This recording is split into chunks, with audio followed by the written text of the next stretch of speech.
সকালবেলা স্কুলে যাচ্ছি। হেঁটে হেঁটে স্কুলে যেতে যেতে দেরি হয়ে গেল। ক্লাসরুমের সামনে দেখি স্যার ক্লাসে চলে আসছে।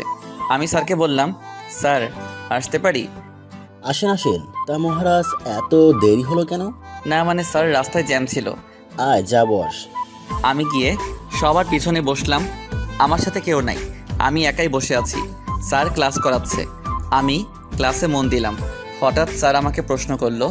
আমি দাঁড়ালাম। এটার উত্তর কি হবে বল? চুপ করে আছি। কি হলো বল? স্যার না মানে পারি না।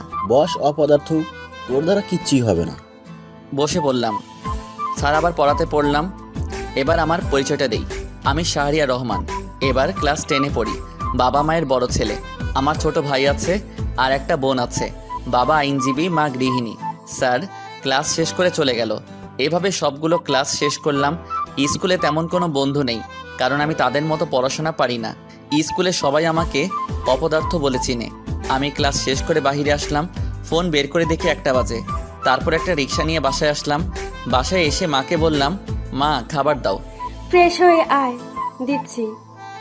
আচ্ছা ঠিক আছে। আমি রুমে এসে ফোনটা চার্জে দিলাম। তারপর ফ্রেশ হয়ে নিলাম। ফ্রেশ হয়ে খাবার খেতে আসলাম। খাবার খেয়ে রুমে গেলাম। রুমে গিয়ে ফোন নিয়ে গল্প লিখতে লাগলাম। গল্প লিখতে লিখতে বিকাল হয়ে গেল। প্রতিদিনের মতো আজকেও গল্প পোস্ট করলাম। গল্প পোস্ট করে বাইরে বের হলাম। বন্ধুদের সাথে আড্ডা দিব তাই। স্কুলে বন্ধু না থাকলেও বাইরে কিছু বখাটে বন্ধু আছে। আমি বাইরে এসে রাব্বিকে ফোন দিলাম। হ্যালো রাব্বি, তোরা কই? আমরা এখানে আছি, তুই চলে আয়। ওকে, আমি 2 মিনিটে আসছি। আমি কল কেটে দিলাম।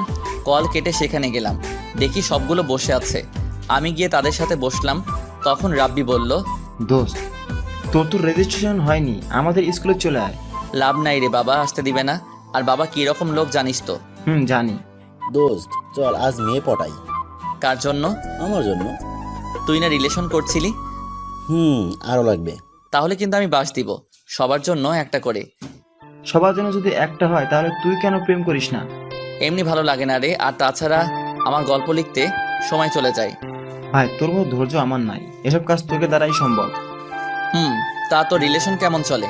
মোটামুটি চলে। কি যে প্যারা দেয় রে ভাই। এইভাবে আমরা 3জন মিলে কথা বলতে লাগলাম। কথা বলতে বলতে কখন যে সন্ধ্যা হয়ে গেছে বুঝতে পারিনি। তারপর তাদের বিদায় দিলাম।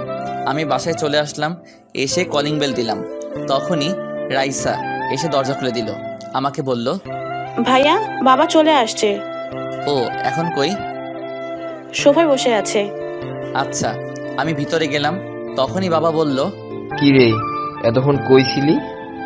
না মানে একটু বাইরে ছিলাম। সামনে পরীক্ষা, পড়তে বস। আর পরীক্ষায় ভালো রেজাল্ট না করলে তখন বুঝাবো। জি আচ্ছা। আমি রুমে চলে আসলাম। রুমে এসে ফ্রেশ হয়ে পড়তে বসলাম।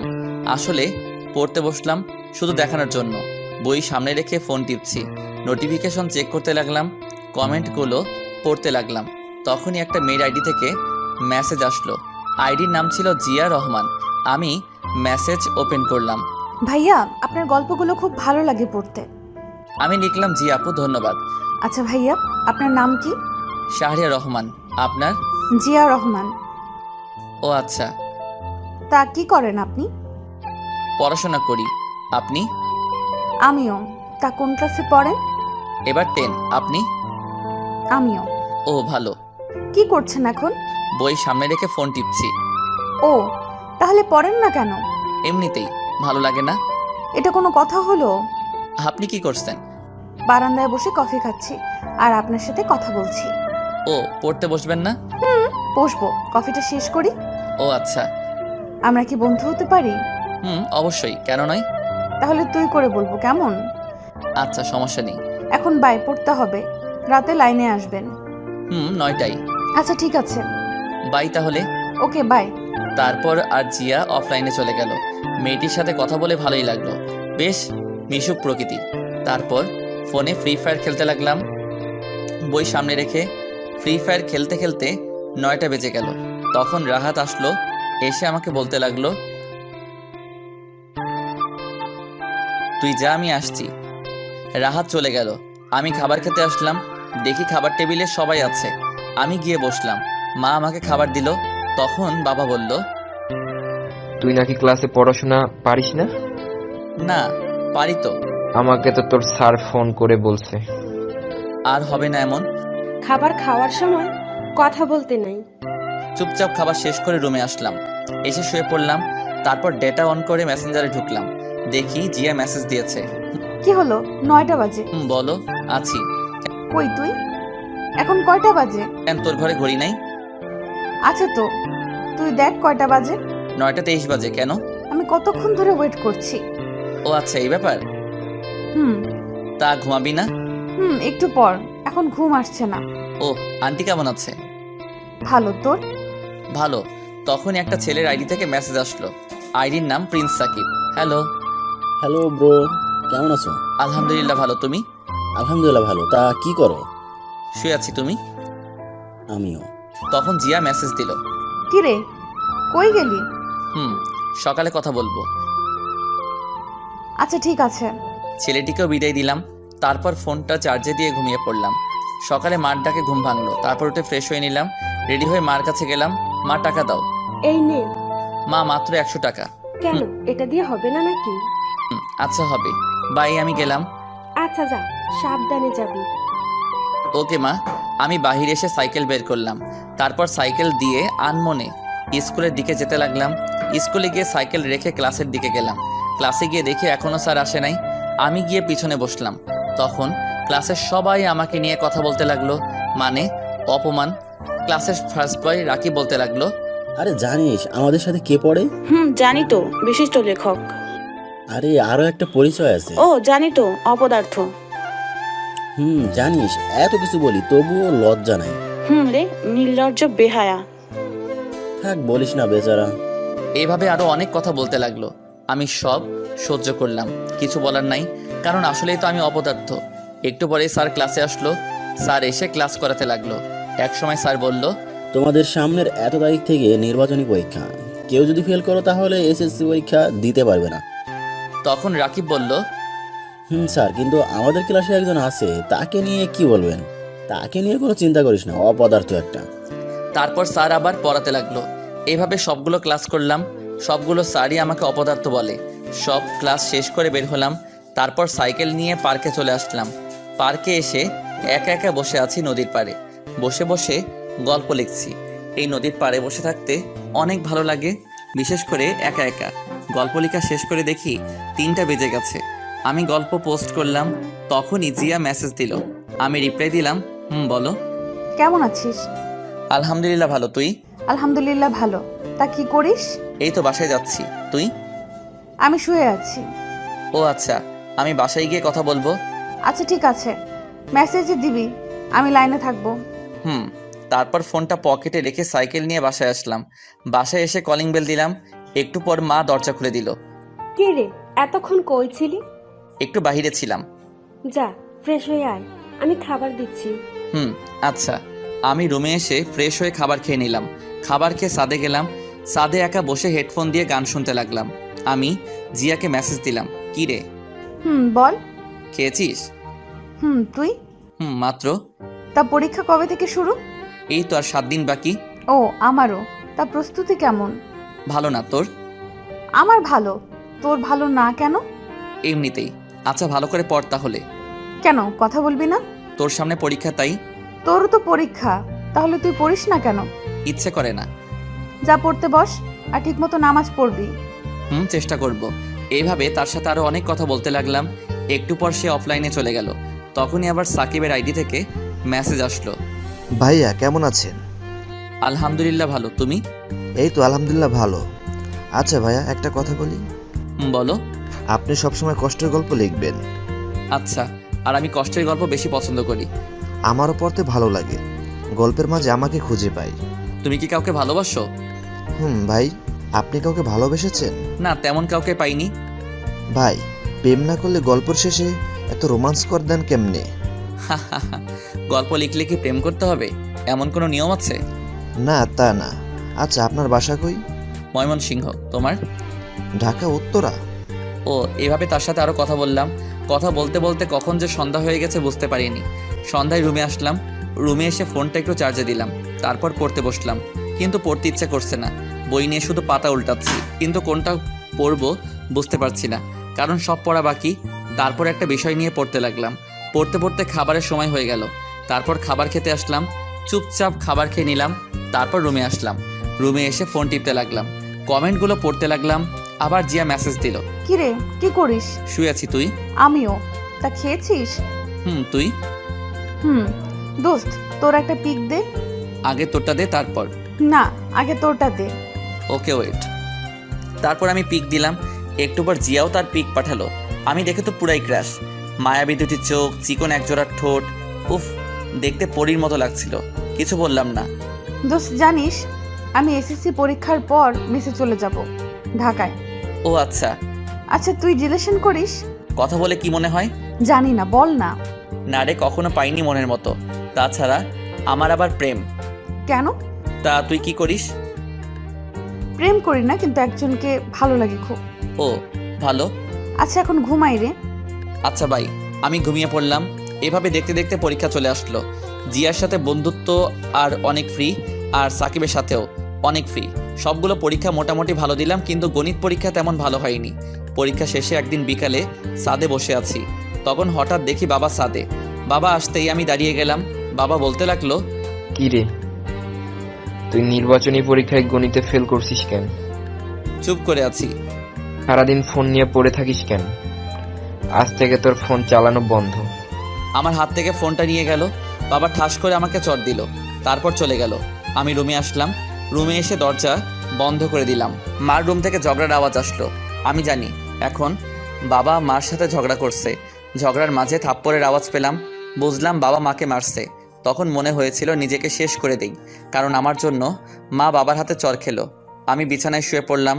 তারপর কান্না করতে করতে কখন যে ঘুমিয়ে পড়লাম মনে নেই। সকালে দেখি দরজায় কেউ ডাকছে। বুঝলাম যে এটা মা। আমি উঠে দরজা খুলে দিলাম। তারপর মা আমার হাতে ফোন দিয়ে বলল, ফোনে বেশি সময় দিবি না, ঠিকমতো পড়ায় মন দে। আমি মাকে জড়িয়ে ধরলাম আর কান্না করে দিলাম।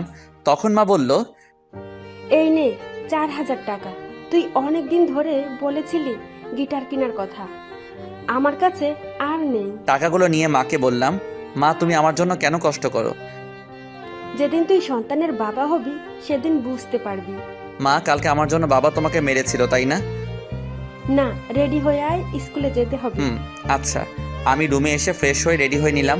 তারপর টাকাগুলো নিয়ে খাবার খেতে গেলাম। খাবার খাওয়ার সময় মা বলল, শোন, এই টাকা তোর বাবা দেয়নি, এটা আমি তোর নানু বাড়ি থেকে আনছি, তোর নানু দিয়েছে।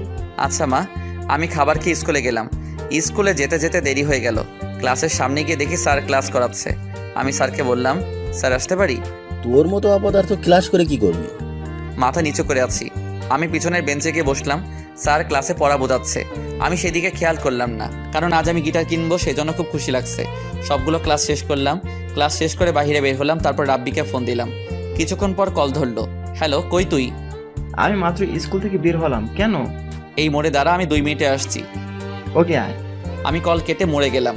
দেখি রাব্বি দাঁড়িয়ে আছে। আমি বললাম, দোস্ত চল গিটার কিনতে যাব। সত্যি নাকি? চল। পিছনে বস। আমি সাইকেল চালাতে লাগলাম। আমার পিছনে রাব্বি বসে আছে। কিছুক্ষণ পর একটা দোকানে আসলাম। এসে ভালো দেখে একটা গিটার কিনলাম। তারপর বাসায় চলে আসলাম।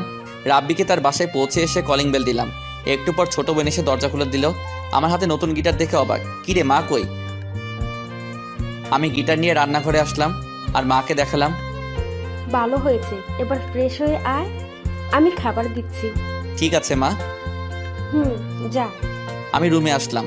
এসে ফ্রেশ হয়ে ফোনটা চার্জে দিয়ে খাবার খেতে আসলাম। খাবার খেয়ে রুমে আসলাম। এসে গল্প লেখা শুরু করলাম। গল্প লেখা শেষ করে দেখি 3টা বাজে। আমি গিটার নিয়ে ছাদে আসলাম। এসে গিটার বাজাতে লাগলাম। আমি আগে থেকে গিটার বাজানো পারি। কিছুক্ষণ একা থেকে গিটার বাজানোর পর ফোন টিপতে লাগলাম। তখনই জিয়া মেসেজ দিল। কি রে হারামি, কই তুই? আছি, বল। কেমন আছিস? আলহামদুলিল্লাহ ভালো, তুই? আমিও। তা কি করিস? এই তো বসে বসে গিটার বাজাই। তুই? কি, তুই গিটার বাজাতে পারিস? আমিও বসে আছি। পারি। এইভাবে কিছুক্ষণ কথা বললাম, তারপর অফলাইনে চলে আসলাম। আমি বিকালে আড্ডা দিতে বের হলাম। বন্ধুদের সাথে আড্ডা দিয়ে সন্ধ্যায় বাসায় এসে পড়তে লাগলাম। পড়াশোনা শেষ করে খাবার খেতে গেলাম। খাবার খেয়ে রুমে এসে সাকিব আর জিয়ার সাথে কথা বলতে লাগলাম। কথা বলা শেষ করে ঘুমিয়ে পড়লাম। এভাবে চলে গেল অনেক দিন। দেখতে দেখতে পরীক্ষা চলে আসলো। সব সময় জিয়া আমার খেয়াল রাখতো। ঠিকমতো খেয়েছি কিনা, নামাজ পড়েছি কিনা, তার সাথে বন্ধুত্বটা জমে উঠেছে। আমারও ভালো লাগতে শুরু করলো। পরীক্ষা আগের দিন রাতে আমি ফোন হাতে নিয়ে ডাটা চালু করলাম। তখন দেখি জিয়ার মেসেজ। কি রে, তুই আজকে গল্প দিয়েছিস কেন? কেন, কি হয়েছে? কালকে তোর পরীক্ষা, আজ গল্প না দিলে কি হতো? শোনো, গল্প আমার জীবনের সাথে মিশে গেছে, তাই। তাই বলে পরীক্ষার আগের দিন দিতে হবে? আচ্ছা বাদ দে, তা প্রস্তুতি কেমন? আমার ভালো, তোর? খুব খারাপ। আমি জানতাম তুই এই কথা বলবি। এছাড়া কোনো কথা নেই। পরীক্ষা শেষ হবার আগে আর লাইনে আসবো না। তোর নাম্বারটা দে। কেন, কি করবি? এমনিতেই দে। সময় হোক তারপর দিব। তুই যেটা মনে করছিস সেটা কখনো হবে না, হলেও কোনোদিন জানবি না। ওকে, দিচ্ছি। তারপর জিয়া নাম্বার দিল, আমি সাথে সাথে কল দিলাম। সাথে সাথে কল ধরলো আর বলল, হ্যালো শাহরিয়ার। আমি তার কণ্ঠ শুনে আর কথা বলতে পারছি না। এত সুন্দর কণ্ঠ হতে পারে, আমি তার কণ্ঠ শুনে ফিদা। তারপর নিজেকে সামলিয়ে আবার কথা বলতে লাগলাম। প্রায় 20 মিনিট কথা বললাম। কল কেটে পড়তে লাগলাম। পড়া শেষ করে খাবার খেয়ে ঘুমিয়ে পড়লাম। তারপর সকালে যথারীতি উঠে পরীক্ষা দিতে গেলাম। পরীক্ষা শেষে সরাসরি বাসায় আসলাম। বাসায় এসে ফ্রেশ হয়ে আবার পড়তে বসলাম, কিন্তু পড়ায় তো মন বসছে না, শুধু জিয়ার ছবি বইয়ের সামনে ভেসে উঠছে। তারপর আর না পড়ে ঘুমিয়ে পড়লাম। ঘুম ভাঙলো সন্ধ্যার আগে। তারপর ছাদে গেলাম কফি নিয়ে। ছাদে বসে বসে কফি খাচ্ছি, গল্প লিখতে লাগলাম। গল্প লেখা শেষ করে রুমে আসলাম, এসে আবার পড়তে লাগলাম। এভাবে দেখতে দেখতে পরীক্ষা শেষ হয়ে গেল। পরীক্ষা শেষে একদিন বাসায় দুপুরবেলায় শুয়ে শুয়ে ফোন টিপছে, তখনই জিয়া মেসেজ দিল। কিরে, পরীক্ষা কেমন দিলি? এই তো মোটামুটি, তুই? তা এখন তো কিছু নাই, কি করবি? এখন গিটার শিখবো, যদিও পারি তবে ভালো করে শিখবো। ও ভালো। তুই কি করবি? আমি বেড়াতে যাব গ্রামের বাড়িতে। সেখানে গেলে আমাকে আবার ভুলে যাবি না তো? পাগল নাকি, ভুলে যাব কেন? সেখানে গিয়ে ঠিক মতো কথা বলবি। আর কোনোদিন যাবি? কালকে যাব। ও আচ্ছা। তারপর তার সাথে বিকাল পর্যন্ত কথা বললাম। কথা বলা শেষ করে বিকালে গিটার নিয়ে তাহিন ভাইয়ের কাছে গিটার শিখতে গেলাম। তাহিন ভাইয়ের একটা ফ্রেন্ড আছে, সে হলো সেখানের হেড। তার কাছে গেলাম, তার রুমে গেলাম, দেখি ভাইয়া বসে আছে। আমি গিয়ে সালাম দিলাম। আরে শাহরিয়ার যে, বস। জি ভাইয়া, কেমন আছো? শোন, আমি এখানে আর থাকছি না, 2 মাস পর আমি ঢাকায় যাব। কেন ভাইয়া? সেখানে গিয়ে নতুন ব্র্যান্ড করব। ও আচ্ছা। তোর তো কণ্ঠ ভালো, তাছাড়া ভালো গিটার বাজাতে পারিস, আমার সাথে জয়েন করতে পারিস। ভাইয়া তুমি আগে ঢাকায় যাও, তারপর। আমি এখানে যতদিন আসি ততদিন ভালো করেই শিখে নিবি। আচ্ছা ঠিক আছে ভাইয়া। তারপর ভাইয়ার কাছে গিটার শিখতে লাগলাম। এভাবে দেখতে দেখতে কেটে গেল 3টি মাস।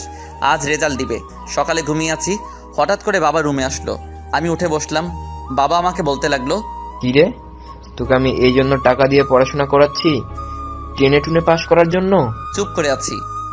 তুই এখনই আমার বাসা থেকে বেরিয়ে যা, তোর মতো অপদার্থ ছেলের দরকার নাই। চুপ করে আছি। তুই যদি না যাস তাহলে আমার মরা মুখ দেখবি। এই বলে বাবা চলে গেল। কিছুক্ষণ মায়ের রুম থেকে ঝগড়ার আওয়াজ পেলাম। একসময় মনে হলো মাকে বাবা মারছে। আমি ব্যাগ গুছিয়ে নিলাম, সাথে গিটারটা নিয়ে বেরিয়ে আসলাম। আসার সময় মার সাথে দেখা করনি, কারণ মা আমাকে আসতে দিবে না।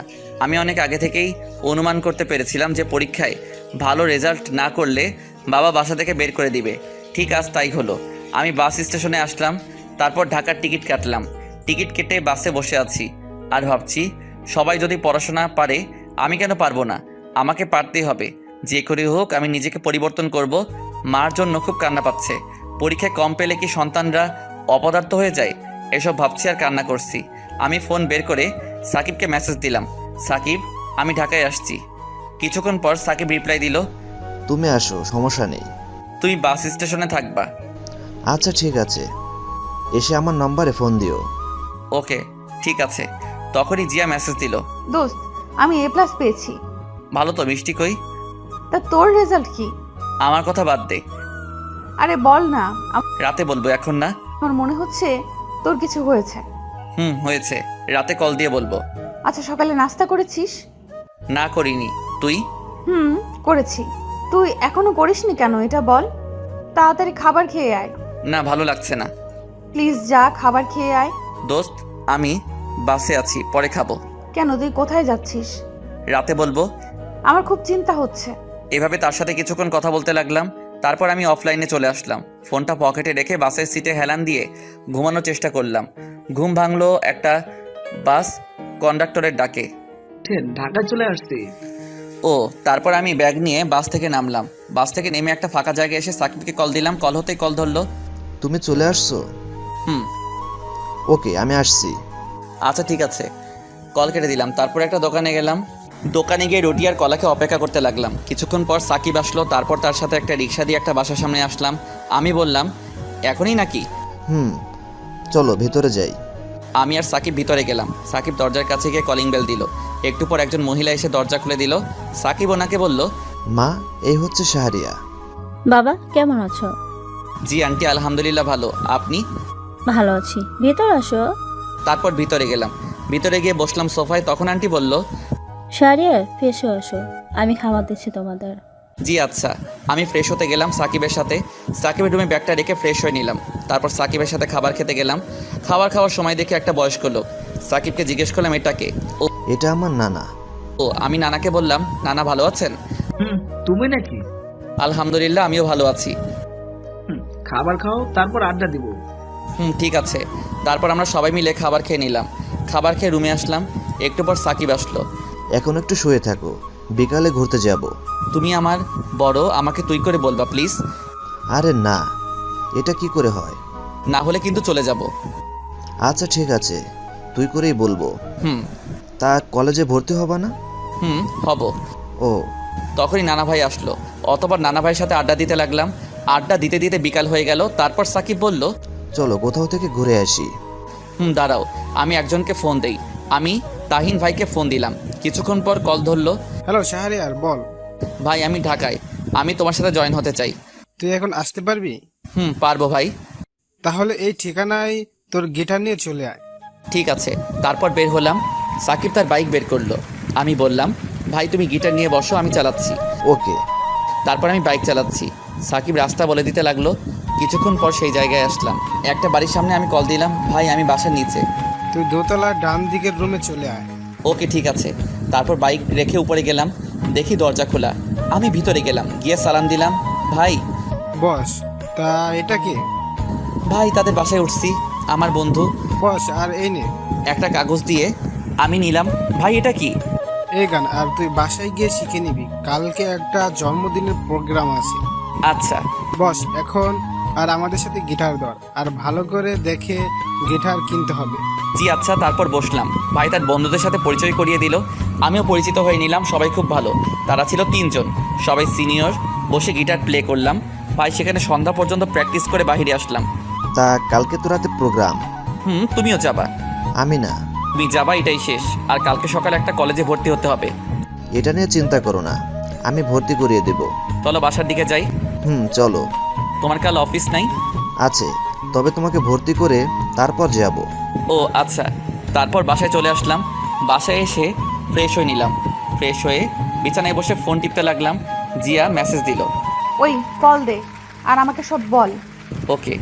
আমি জিয়াকে কল দিলাম। হ্যালো জিয়া। বল এবার। আমি তাকে সব বললাম।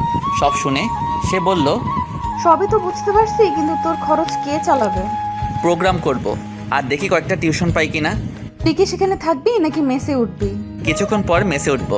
তাদের সাথে থাকতে কেমন দেখায়? বুঝতে পারছি। আর এখন থেকে ফোন দিব। আমি আর 2 দিন পর আমি ঢাকায় ছাত্রী হোস্টেলে উঠব। ও কোন জায়গায়? এই জায়গা। ও তাহলে তো আমার এখানে থেকে অনেক দূর। আমি জিয়ার সাথে আরও কিছু কথা বললাম। কথা বলা শেষ করে তাহিন ভাইয়ের দেওয়া গানটা মুখস্থ করতে লাগলাম। এসব করতে করতে কখন যে রাত 10টা বেজে গেল বুঝতেই পারিনি। আন্টি খাবারের জন্য ডাক দিল। আমি আর সাকিব গিয়ে খেতে বসলাম। তখন আঙ্কেলের সাথে পরিচয় হয়ে নিলাম। খাওয়া শেষ করে রুমে আসলাম। রুমে এসে গল্প লিখতে লাগলাম। কিছুক্ষণ গল্প লেখা শেষ করে ঘুমিয়ে পড়লাম। সকালে সাকিবের ডাকে ঘুম ভাঙলো। ওই শাহরিয়ার ওঠ, কলেজে যেতে হবে। উঠছি। আমি উঠে ফ্রেশ হয়ে রেডি হয়ে নিলাম। তারপর খাবার খেয়ে সাকিবের সাথে বের হলাম। সাকিব একটা কলেজে নিয়ে গেল। কলেজের ভিতরে গেলাম। সাকিবের সাথে অফিস রুমে গেলাম। তারপর সব কাজ শেষ করে ভর্তি হলাম। ভর্তির জন্য সাকিব 3000 টাকা দিল। স্যার বলল, কাল থেকে কলেজে আসতে। আমি সাকিবকে নিয়ে বের হলাম। বের হয়ে বাইকের কাছে আসলাম।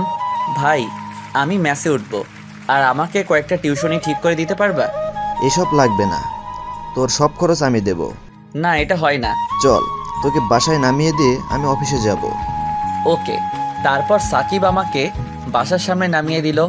আমি বাসার ভিতরে না গিয়ে এলাকায় মেস খুঁজতে লাগলাম। কম দামি রাস্তা দিয়ে হাঁটছি আর খুঁজতেছি। প্রায় অনেকক্ষণ খোঁজার পর একটা মেস পেলাম। 800 টাকা সিট ভাড়া, আর বাকি সব নিচের। মেসটা নিচু জায়গায়, মনে হয় একটু বৃষ্টি হলেই পানি ওঠে। তবুও এইটাই ঠিক করলাম। তখন আবার জিয়া ফোন দিল। আমি ফোন রিসিভ করলাম। জিয়া বল। কি করলি এতক্ষণ? কলেজে ভর্তি হলাম, আর এখন একটা কম দামি ম্যাচ ঠিক করলাম। 800 টাকা ভাড়া। আচ্ছা, তারা মানুষ কেমন? মানুষ হিসেবে ভালো, তবে তাদের সাথে থাকতে কেমন জানি লাগে। তোর কাছে কত টাকা আছে এখন? 700 টাকা ছিল, 500 টাকা ম্যাচের মালিককে অ্যাডভান্স দিছি, আর 200 টাকা আছে। ও, তোর এই নাম্বারে কি বিকাশ করা? কেন? আচ্ছা, রাখছি, বাই। এই বলে কল কেটে দিল। আমিও তারপর সব ঠিক করে একটা চায়ের দোকানে আসলাম। তারপর দোকানদার মামাকে চা দিতে বললাম। দোকানদার মামা একটু পর চা নিয়ে আসলো। আমি চা নিয়ে মামাকে বললাম, আচ্ছা মামা, একটা কথা বলি। তুমি কি কয়টা টিউশনি ঠিক করে দিতে পারবা? ছোটদের পড়াতাম। হ্যাঁ তাই নাকি? আমার 2টা মেয়ে আছে, একটা 5-এ পড়ে আর একটা 3-তে পড়ে। আমিও খুঁজছি। ও আচ্ছা। তা তুমি কাল থেকে পড়াতে আসবা বিকালে? জি আচ্ছা, ধন্যবাদ আপনাকে। তারপর মামার সাথে আরও কিছু কথা বললাম। কথা বলে বাসার দিকে আসলাম। বাসায় এসে কলিং বেল দিলাম। একটু পর আন্টি এসে দরজা খুলে দিল। আমি গিয়ে সোফায় বসলাম আর আন্টিকে ডাক দিলাম। আন্টি, আমি ম্যাচ ঠিক করে ফেলেছি, তাই আজ সেখানে চলে যাব। কেন বাবা, আমাদের সাথে থাকতে তোমার অসুবিধা হচ্ছে? না আন্টি, কি বলেন, আসলে কলেজ সেখান থেকে কাছে তো, তাই। তাই বলে চলে যাবা? আমাদের বাসা থেকে পড়াশোনা করো। আন্টি, একটু বুঝতে চেষ্টা করুন। তারপর আন্টিকে অনেক কষ্টে রাজি করলাম। রুমে গিয়ে ব্যাগ গুছিয়ে নিলাম। আমি জানি সাকিব আমাকে যেতে দিবে না, তাই তাকে না বলে যাচ্ছি। আমি ব্যাগ গুছিয়ে বের হতে যাব, তখনই ফোনে মেসেজ আসলো। আমি ফোন বের করে দেখি বিকাশে 1500 টাকা আসছে, সাথে একটা জিয়ার মেসেজ। আমার কাছে এই টাকাগুলো ছিল, আরও থাকলে আরও দিতাম, চিন্তা করিস না। আমি হোস্টেলে উঠলে তোকে প্রতি মাসে দেওয়ার জন্য চেষ্টা করব, আর রাতে কথা বলবো। এখন বাই। আমি মেসেজটা পড়ে কি বলবো বুঝতে পারছি না। আমি ভাবতে লাগলাম, আমাদের পরিচয়টা অনলাইনে হয়েও জিয়া আমাকে এতটা সাহায্য করলো। সত্যি এমন বন্ধু পেতে হলে ভাগ্য লাগে। তারপর ফোন পকেটে রেখে রুম থেকে বের হয়ে সবাইকে বিদায় দিয়ে বাসা থেকে বের হয়ে আসলাম। অতপর একটা রিক্সা দিয়ে ম্যাচের সামনে আসলাম। তারপর রিক্সা মামাকে ভাড়া দিয়ে ম্যাচের ভিতরে চলে আসলাম। ম্যাচে এসে আমি রুম পরিষ্কার করতে লাগলাম। রুম পরিষ্কার করছি, তখনই মালিক আসলো আর বলল,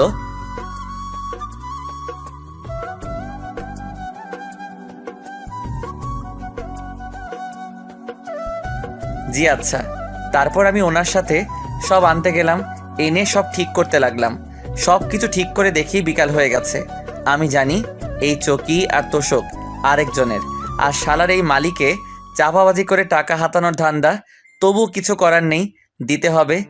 আমি তারপর গোসল করতে গেলাম। গোসল শেষ করে রেডি হলাম বাহিরে যাওয়ার জন্য। বাহিরে এসে একটা চায়ের দোকানে আসলাম। তারপর দোকানদারকে চা দিতে বললাম। তখনই আমার ফোনে কল আসলো। আমি ফোন বের করে দেখি সাকিব ফোন দিছে। আমি কল রিসিভ করলাম। ভাই। তুমি নাকি বাসা থেকে মেসে উঠছো? ভাই। কেন, এটা বলো। আমাদের সাথে থাকলে কি সমস্যা হতো? না মানে ভাই, আমি কিন্তু খুব মাইন্ড করলাম। আসলে ভাই একটু বুঝতে চেষ্টা কর, আমি চাই কষ্ট করে মানুষ হতে। এই জন্য চলে যেতে হবে? ভাই তুমি আমার এভাবে পাশে থাকলেই হবে। কি বলবো তোমাকে, কিছু বলার নাই। কল কেটে দিল। আমি বুঝতে পারছি যে আমার উপর রাগ করছে, কিন্তু এছাড়া আমার কোনো উপায় ছিল না। আমি চা রুটি খেয়ে ফোন হাতে নিয়ে দেখি জিয়ার মেসেজ। কি রে, দুপুরে খেয়েছিলি? আমি লাইনে আসলাম। খেয়েছি। আমি খেয়েছি। তুই কি খেয়েছিস? খেয়েছিলি? ওই তো রুটি আর চা মাত্র খেলাম। কোনো খাওয়া হলো? এতক্ষণ কি করলি? ওই তো সব পরিষ্কার করলাম, তাই মনে ছিল না। পকেটে টাকা আছে? বিকাশেরটা তুলিনি এখনো। শোন, এখন কলেজ ড্রেস বানাবি। আচ্ছা ঠিক আছে, আমি আজ রাতে একটা প্রোগ্রামে যাব। আর শোন না, আমি 2টা টিউশনি পেয়েছি, কাল থেকে পড়াতে যাব। 2টা টিউশনি অনুমান করা হলেও মাসে 2000 টাকা হবে। আর বাকিটা? সমস্যা নেই, আর যদি কয়েকটা টিউশনি পাই তাহলে হয়ে যাবে। রাতে কিসের প্রোগ্রাম? ওই যে জন্মদিনের গান, আর আমি গিটার বাজাবো। আচ্ছা শোন, সাবধানে থাকবি, আর রাতে আমাকে মেসেজ দিবি। আচ্ছা আন্টি কেমন আছে? আর আসবি কবে? আমি আসবো কালকে বিকালে, আমার সাথে বাবা আসবে। ও আচ্ছা, এখন যাই রে, সন্ধ্যা হয়ে গেছে। নামাজ পড়ে যা। ঠিক আছে। তারপর ফোন পকেটে রেখে নামাজে গেলাম। নামাজ শেষ করে আবার মেসে আসলাম গিটার নেওয়ার জন্য। গিটারটা নিয়ে বাহিরে আসলাম। তারপর একটা রিক্সা দিয়ে তাহিন ভাইয়ের বাসায় চলে আসলাম। তাহিন ভাইয়ের বাসায় এসে কলিং বেল দিলাম। কিছুক্ষণ পর এসে দরজা খুলে দিল। আমাকে দেখে বলল, তোর জন্য অপেক্ষা করছি, আয়। আমি ভিতরে গেলাম, দেখি সবাই রেডি হচ্ছে। সবাই আর একবার প্র্যাকটিস করো। সেখানের একটা ভাই বলল, চল। তারপর সবাই মিলে একটু প্র্যাকটিস করে নিলাম। কিছুক্ষণ পর সবাই রেডি হয়ে একটা গাড়িতে উঠলাম। বেশিক্ষণ পর একটা বড় বাড়ির সামনে আসলো। আমি ঘড়ির দিকে তাকিয়ে দেখি 9টা বেজে গেছে। আমরা ভিতরে গেলাম। তখন একটা ছেলে এসে তাহিন ভাইয়ের সাথে কথা বলল। তারপর ছেলেটার পিছনে আমরাও গেলাম। বাড়ির ভিতরে গিয়ে দেখি বাসা ভরা অনেক লোকজন। আমরা গিয়ে স্টেজে উঠলাম। তখন তাহিন ভাই বলল, তোর গান মুখস্থ আছে? ভাই। তুই আমার গিটারটা বাজা। ঠিক আছে। পারবি তো? ইনশাল্লাহ পারবো। তখন তাহিন ভাই সবার উদ্দেশ্যে বলল, আমি প্রাচীর ব্র্যান্ড থেকে তাহিন বলছি। আজ আপনাদের মাঝে একজন নতুন ছেলেকে পরিচয় করিয়ে দিই। তখনই আমাকে ডাকলো। আমি কাছে গেলাম। তারপর আমার কাঁধে হাত রেখে সবার সাথে পরিচয় করিয়ে দিল। তখন তাহিন ভাই বলল, আজ এই শাহরিয়ার আপনাদের সামনে পারফর্ম করবে। আমি কথাটা শুনে বুক ধরফর করতে লাগলো আর ভয় করতে লাগলো, এতগুলো মানুষ। তখন তাহিন ভাই আমার কানের কাছে এসে বলল, শোনো, কিছু করতে হলে হঠাৎ করে করতে হয়, আর পারফর্ম করার সময় অন্যদিকে তাকাবি না, আর গলা ছেড়ে গাইবি। মাথা নাড়ালাম। তারপর গিটার বাজাতে শুরু করলাম। আমি একটু পর গান গাইতে শুরু করলাম। প্রথম দিকে ভয় হচ্ছিল, কিন্তু পরে সব ঠিক হয়ে গেছে। আমি গানটা শেষ করার পর সবাই হাততালি দিতে লাগলো। তখন তাহিন ভাই আসলো। শাহরিয়ার, তুই যা, বস। তারপর আমি পিছনে আসলাম। একটু পর তাহিন ভাই পারফর্ম করলো। এইভাবে প্রায় 11টা বেজে গেল। আমরা সব কিছু গুছিয়ে গাড়িতে উঠলাম। তাহিন ভাই আমাকে ম্যাচের সামনে নামিয়ে দিল। তারপর আমার হাতে কিছু টাকা দিল। আমি টাকা নিতে চাচ্ছিলাম না, তবুও জোর করে টাকা দিল আর বলল, ভালো করে প্র্যাকটিস করবি, আর তুই আমার গিটারটা নিয়ে যা, আমারটা দিয়ে প্র্যাকটিস করবি, তোরটা আমি নিয়ে গেলাম। ওকে ঠিক আছে ভাই। তারপর তাহিন ভাই তাদের নিয়ে চলে গেল। আমি গিটারটা নিয়ে ম্যাচে আসলাম। রুমে এসে দেখলাম 1,500 টাকা দিছে। আমি রুমে এসে গিটারটা রেখে ফ্রেশ হতে গেলাম। ফ্রেশ হয়ে শুয়ে পড়লাম, কারণ সেখান থেকে খেয়ে আসছি, তাই খেতে হবে না। শুয়ে ফোন টিপতে লাগলাম। দেখি জিয়ার মেসেজ। কিরে, মেসে গেছোস? মাত্র এসে শুইছি। তাহলে চুপচাপ ঘুমা, বেশি রাত জাগবি না। আচ্ছা। কাল কলেজে যাবি তো নাকি? যাব। কাল কলেজ শেষ করে বই কিনবি আর একটা প্রাইভেট পড়বি। ঠিক আছে। ওকে, ঘুমিয়ে পড় তাহলে। আমি অফলাইনে চলে আসলাম। ফোনটা চার্জে দিয়ে ঘুমিয়ে পড়লাম। সকালে ঘুম থেকে উঠে দেখি 8টা বাজে। আমি ফ্রেশ হতে গেলাম, তখনই 3জন ছেলে আসলো আমার রুমে। তারা মনে হয় অন্য রুমে থাকে। এসে আমাকে একজন বলতে লাগলো, ভাই, আপনার সাথে পরিচিত হতে আসলাম। ও, বসেন সবাই। তা আপনার নাম কি? শাহরিয়া রহমান। আপনার? আমি জনি, ও রাব্বি, আর সে জাবির। আচ্ছা ভাই, আপনারা তো আমার চেয়ে সিনিয়র। আমি ইন্টার প্রথম বর্ষে। চল তাহলে খাবার খেয়ে আসি। আচ্ছা ভাই, খাবারের বিষয়টা কিভাবে বললে ভালো হতো? খাওয়া 1,000 টাকা, আর খালার বিল 300 টাকা, মোট 1300 টাকা, আর ওয়াইফাই এর জন্য বিল 100 টাকা, আর বাকিটা তো তুমি জানোই। ও আচ্ছা। তারপর আরও কিছু কথা বললাম। কথা বলে তাদের বিদায় দিয়ে আমি রেডি হয়ে নিলাম কলেজে যাওয়ার জন্য। তারপর রেডি হয়ে ম্যাচের সবার সাথে খাবার খেয়ে নিলাম। খাবার খেয়ে একটা রিক্সা নিয়ে কলেজে চলে আসলাম। কলেজে এসে রিক্সা মামাকে টাকা দিয়ে আমি ভিতরে গেলাম। একজনকে জিজ্ঞেস করলাম, ভাই, প্রথম বর্ষের ক্লাসটা কোনটা? 202 নাম্বারটা দে। আমি ক্লাসরুম খুঁজে ক্লাসে গেলাম। ক্লাসে গিয়ে দেখি ক্লাস শুরু হয়ে গেছে। আমি স্যারকে বললাম, স্যার আসতে পারি? এসো। আমি ক্লাসের ভিতরে গেলাম। তারপর স্যার বলল, তুমি কি নতুন? জি স্যার, নতুন। তোমার নাম কি? জি, শাহরিয়া রহমান। ও দাঁড়াও, আমি সবার সাথে পরিচয় করিয়ে দিচ্ছি। তারপর স্যার আমাকে সবার সাথে পরিচয় করিয়ে দিল। পরিচয় শেষ করে আমি একটা ছেলের সাথে বসে পড়লাম। স্যার ক্লাস করাতে লাগলো, আমিও মনোযোগ দিয়ে ক্লাস করতে লাগলাম। স্যার ক্লাস শেষ করে চলে গেল। তখন ছেলেটা আমাকে বলল, হ্যালো, আমি সাব্বির। হাই, আমি শাহরিয়ার। আমরা কি বন্ধু হতে পারি? অবশ্যই। এরপর ছেলেটার সাথে আরো কিছু কথা বললাম। কথা বলতে বলতে দেখি স্যার আসলো। স্যার এসে পড়াতে লাগলো। সবগুলো ক্লাস মন দিয়ে শেষ করলাম। ক্লাস শেষ করে আমি আর সাব্বির বাহিরে আসলাম। তখন সাব্বির বলল, দোস্ত চল কফি খেয়ে আসি। চল। তারপর দুজনে কফি খেতে ক্যান্টিনে গেলাম। কফি খেতে খেতে গল্প করতে লাগলাম। এভাবে সাব্বিরের সাথে কিছুক্ষণ আড্ডা দিয়ে ম্যাচে চলে আসলাম। ম্যাচে এসে গোসল করে নিলাম। গোসল করে খাবার খেয়ে নিলাম। খাবার খেয়ে বিছানায় শুয়ে পড়লাম। তারপর ফোন টিপতে লাগলাম। দেখি জিয়া লাইনে নেই। আমি কল দিলাম, কিন্তু কল কেটে দিল। একটু পর একটা মেসেজ আসলো জিয়ার থেকে। আমি গাড়িতে, বাবা সাথে আছে, সন্ধ্যায় লাইনে আসবো, বাই, ঠিক মতো খাবার খেয়ে নিস। আমি মেসেজটা পড়ে কিছুক্ষণ হাসলাম। আমি ভাবলাম মেয়েটা আমার এত কেয়ার করে কেন, আর আমি সবসময় তার কথা ভাবি কেন। তারপর কিছুক্ষণ গল্প লিখলাম। গল্প লিখে রেডি হয়ে নিলাম। রেডি হয়ে চাচার দোকানে গেলাম। চাচা আমাকে দেখে বলল, তোমার জন্য অপেক্ষা করছি। ও আচ্ছা, চলুন তাহলে। এরপর চাচা দোকান বন্ধ করলো। তারপর তার সাথে গেলাম। আমি চাচার পিছনে হাঁটছি। একটু পর চাচা একটা বস্তিতে নিয়ে গেল। তারপর চাচার বাসায় গেলাম। বাসাটা ছোট কিন্তু পরিষ্কার। আমি ওনার ছেলে মেয়েদের নিয়ে রুমে গেলাম। তারপর দুজনকে পড়াতে লাগলাম। পড়ানো শেষ করে সন্ধ্যার আগে ম্যাসে ফিরলাম। ম্যাসে এসে শুয়ে পড়লাম। তখনই তাহিন ভাই ফোন দিল। আমি ফোনটা রিসিভ করলাম। হ্যালো ভাই, আসসালামু আলাইকুম। আসসালামু আলাইকুম। একটা খবর আছে। কি ভাই? তুই জানিস তোর গান তো ইউটিউবে ভাইরাল, 1 মিলিয়ন ভিউ হয়েছে। তাই নাকি ভাই? কাল সন্ধ্যায় তোকে নিয়ে একটা জায়গায় যাব। আচ্ছা ঠিক আছে ভাই। তারপর আরো কিছু কথা বলে শেষ করে দিলাম। তখনই জিয়ার মেসেজ। লাইনে আয়। আমি লাইনে আসলাম। কি করিস? এই তো বসে আছি। তুই? আমিও বসে আছি, বাসা থেকে চলে আসছি তো তাই মনটা খারাপ। চিন্তা করিস না। আর খেয়েছিস? তুই? ড্রেস বানাতে দিয়েছিলি? এই রে, মনে ছিল না। তুই এখনই যা, না হলে কলেজে বকা দিতে পারে। আচ্ছা যাচ্ছি। যা, নামাজ পড়ে তারপর যাবি। ঠিক আছে। তাড়াতাড়ি যা। আমি ম্যাচ থেকে বেরিয়ে একটা রিক্সা নিয়ে কাছাকাছি একটা মার্কেটে চলে আসলাম। তারপর এসে ড্রেসের কাপড় কিনে দর্জির দোকানে দিয়ে ম্যাচে চলে আসলাম। ম্যাচে এসে পড়তে বসলাম। তখন জিয়া কল দিল। আমি কল রিসিভ করলাম। আসসালামু আলাইকুম। ওয়ালাইকুম আসসালাম। কি করিস? পড়তে বসলাম। তুই? এই তো মাত্র এসে পড়তে বসলাম। শোন না। বল, শুনছি। খুব একা লাগছে। কেন, হোস্টেলে আর কোনো মেয়ে নেই? আরে আছে তো, কিন্তু ওদেরকে চিনি না। পরিচিত হয়ে নে। ভালো করে পড় তাহলে। তুইও পড়, আর 9টায় লাইনে আসবি। ওকে। সব সময় জামাইয়ের চিন্তা করিস না, পড়। শালা, আমি কি তোর মতো? আমি আবার কি করলাম? বাল। তুই বকাও দিতে পারিস? জানতাম না। বাল, পড় এখন। আল্লাহ হাফেজ। এই বলে কল কেটে দিল। আমি তার কথা শুনে হাসতে লাগলাম। হাসছি আর বলছি, পাগলি একটা। এসব বাদ দিয়ে পড়তে লাগলাম।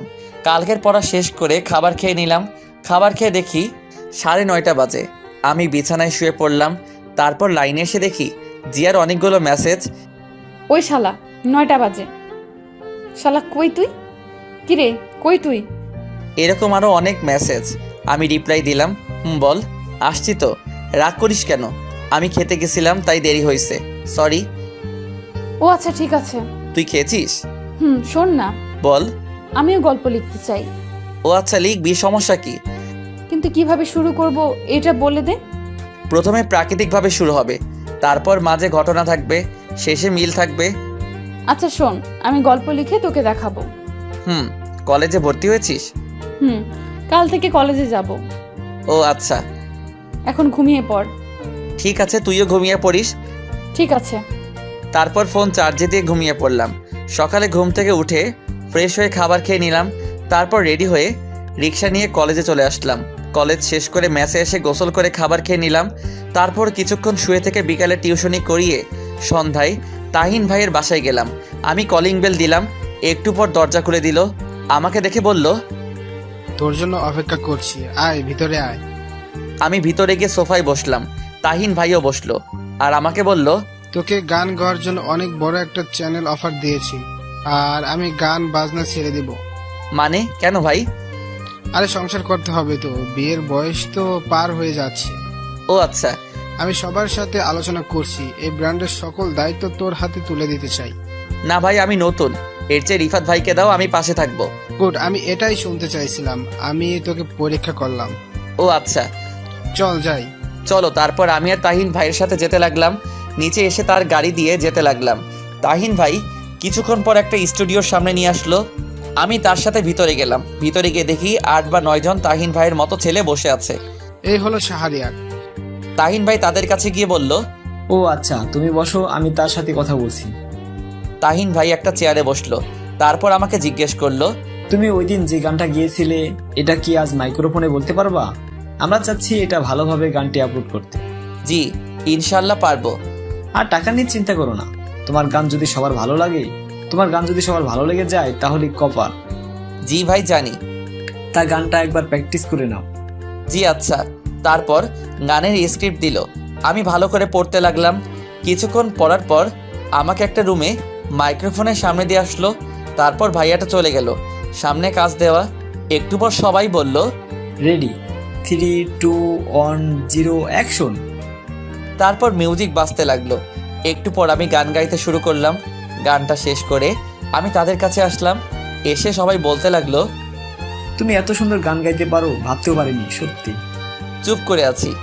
তুমি বাসায় চলে যাও, এই গানটা এখন এডিট করতে হবে, আর কালকে সন্ধ্যায় আসবে, আর কালকে সকালে গানটি আপলোড করা হবে তোমার ছবি সহ। জি ভাইয়া। তারপর আমি আর তাহিন ভাই চলে আসলাম। তাহিন ভাই আমাকে ম্যাসের সামনে নামিয়ে দিয়ে চলে গেল। আমি ম্যাসে এসে ফ্রেশ হয়ে পড়তে বসলাম। তখনই মনে হলো জিয়ার কথা। আমি ফোন দিলাম। কিছুক্ষণ কল হওয়ার পর কল ধরলো। আসসালামু আলাইকুম। ওয়ালাইকুম আসসালাম। দোস্ত কি করিস? জামাইয়ের সাথে রোম্যান্স করি। তুই? শালা আমি পড়তাছি। কিভাবে রোমান্স করিস বল না, আমিও শিখি, কাজে লাগবে। শালা হারামি, ফাজলামো বাদ। শোন না। বল। আমি সব বললাম জিয়াকে। সব শুনে জিয়া অবাক। দোস্ত তুই কি শিল্পী হয়ে যাবে রে? দোয়া করি। রে পড়তে বসবি না? আমি তোর মতো, আমি পড়তেছি। ও বাড়িতে ফোন দিয়েছিলি? দিয়েছিলাম। আচ্ছা পড় তাহলে, পরে লাইনে আসবি। ঠিক আছে। আমি কল কেটে দিলাম। তারপর পড়তে লাগলাম। পড়া কমপ্লিট করে খাবার খেয়ে বিছানায় শুয়ে ফোন টিপতে লাগলাম। তারপর কিছুক্ষণ জিয়ার সাথে কথা বলে ঘুমিয়ে পড়লাম। সকালে ফোনের আওয়াজে ঘুম ভাঙলো। আমি ফোন হাতে নিয়ে দেখি জিয়া ফোন দিছে। আমি রিসিভ করলাম। বল। ঘুম থেকে উঠ। কেন? শালা 9টা বাজে। কি 9টা বাজে? আমি লাফ দিয়ে উঠে বসলাম। তারপর ফোন রেখে ওয়াশরুমে দৌড় দিলাম। তাড়াতাড়ি করে ফ্রেশ হয়ে রেডি হয়ে কলেজে চলে আসলাম। কলেজে আসতে একটু দেরি হয়ে গেল। ক্লাসে গিয়ে দেখি স্যার ক্লাস করাচ্ছে। আমি বললাম, স্যার আসতে পারি? আসো, কিন্তু তোমার ড্রেস কই? স্যার আগামী দিন থেকে। আচ্ছা ঠিক আছে, যাও বসো। আমি গিয়ে বসে পড়লাম। বসে মনোযোগ দিয়ে ক্লাস করতে লাগলাম। এভাবে প্রায় সবগুলো ক্লাস শেষ করলাম। ক্লাস শেষ করে বের হলাম। ফোন বের করে দেখি তাহিন ভাইয়ের 22টা কল। আমি সাথে সাথে কল দিলাম। কল দিয়ে রিসিভ ধরলো। হ্যালো ভাই। তুই তাড়াতাড়ি স্টুডিওর সামনে যায়। কেন ভাই, কি হয়েছে? আগে আয়, পরে বলছি। আচ্ছা ঠিক আছে। আমি তারপর একটা রিক্সা দিয়ে সেখানে চলে আসলাম। এসে রিক্সা ভাড়াটা দিয়ে ভিতরে গেলাম। ভিতরে যেতেই সবাই আমাকে জড়িয়ে ধরলো। আমি তো কিছুই বুঝলাম না। আমি সবাইকে বললাম, কি হয়েছে ভাই?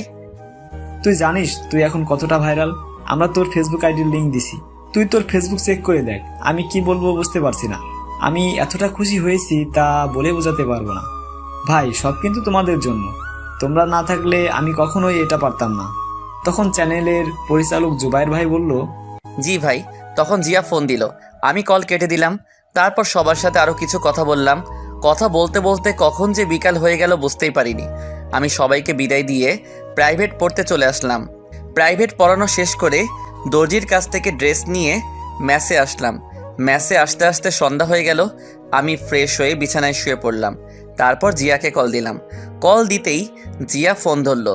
দোস্ত কি করিস? তোর গান শুনি। তাই নাকি? দোস্ত আজ আমার গর্ব হচ্ছে তোকে নিয়ে। আরে এখন তো শুরু করলাম। দোয়া করিস আরো যেন বড় হতে পারি। দোয়ার কথা বলতে হবে। ছাগল? না তা না। খেয়েছিস? না মাত্র আসলাম। তাহলে এখন কিছু খেয়ে আয়, তারপর কল দে। আরে স্টুডিওতে সবাই মিলে বিরিয়ানি খেয়েছিলাম, তাই এখনো পেট ভরা। ও আচ্ছা। এইভাবে প্রায় কিছুক্ষণ কথা বললাম। কথা বলা শেষ করে ফেসবুকে গেলাম। গিয়ে তো আমি অবাক, কারণ 2000 ফ্রেন্ড রিকোয়েস্ট। আমি গল্পের কমেন্টে গিয়ে দেখি 1K কমেন্ট। আমি ইনবক্স চেক করলাম, দেখি 888টা মেসেজ। আমি তখন কতটা খুশি হয়েছিলাম বলতে পারবো না। তখনই মাথায় একটা আইডিয়া আসলো। ফেসবুকে পেজ খোলার। আমি একটা আমার নাম দিয়ে পেজ খুললাম। পেজ খুলে আরও কিছুক্ষণ ফেসবুক চালিয়ে রাতের খাবার খেয়ে নিলাম। খাবার খেয়ে ঘুমিয়ে পড়লাম। 2 বছর পর ইন্টার পরীক্ষা শেষ, তাই সকালে ঘুমিয়ে আছি।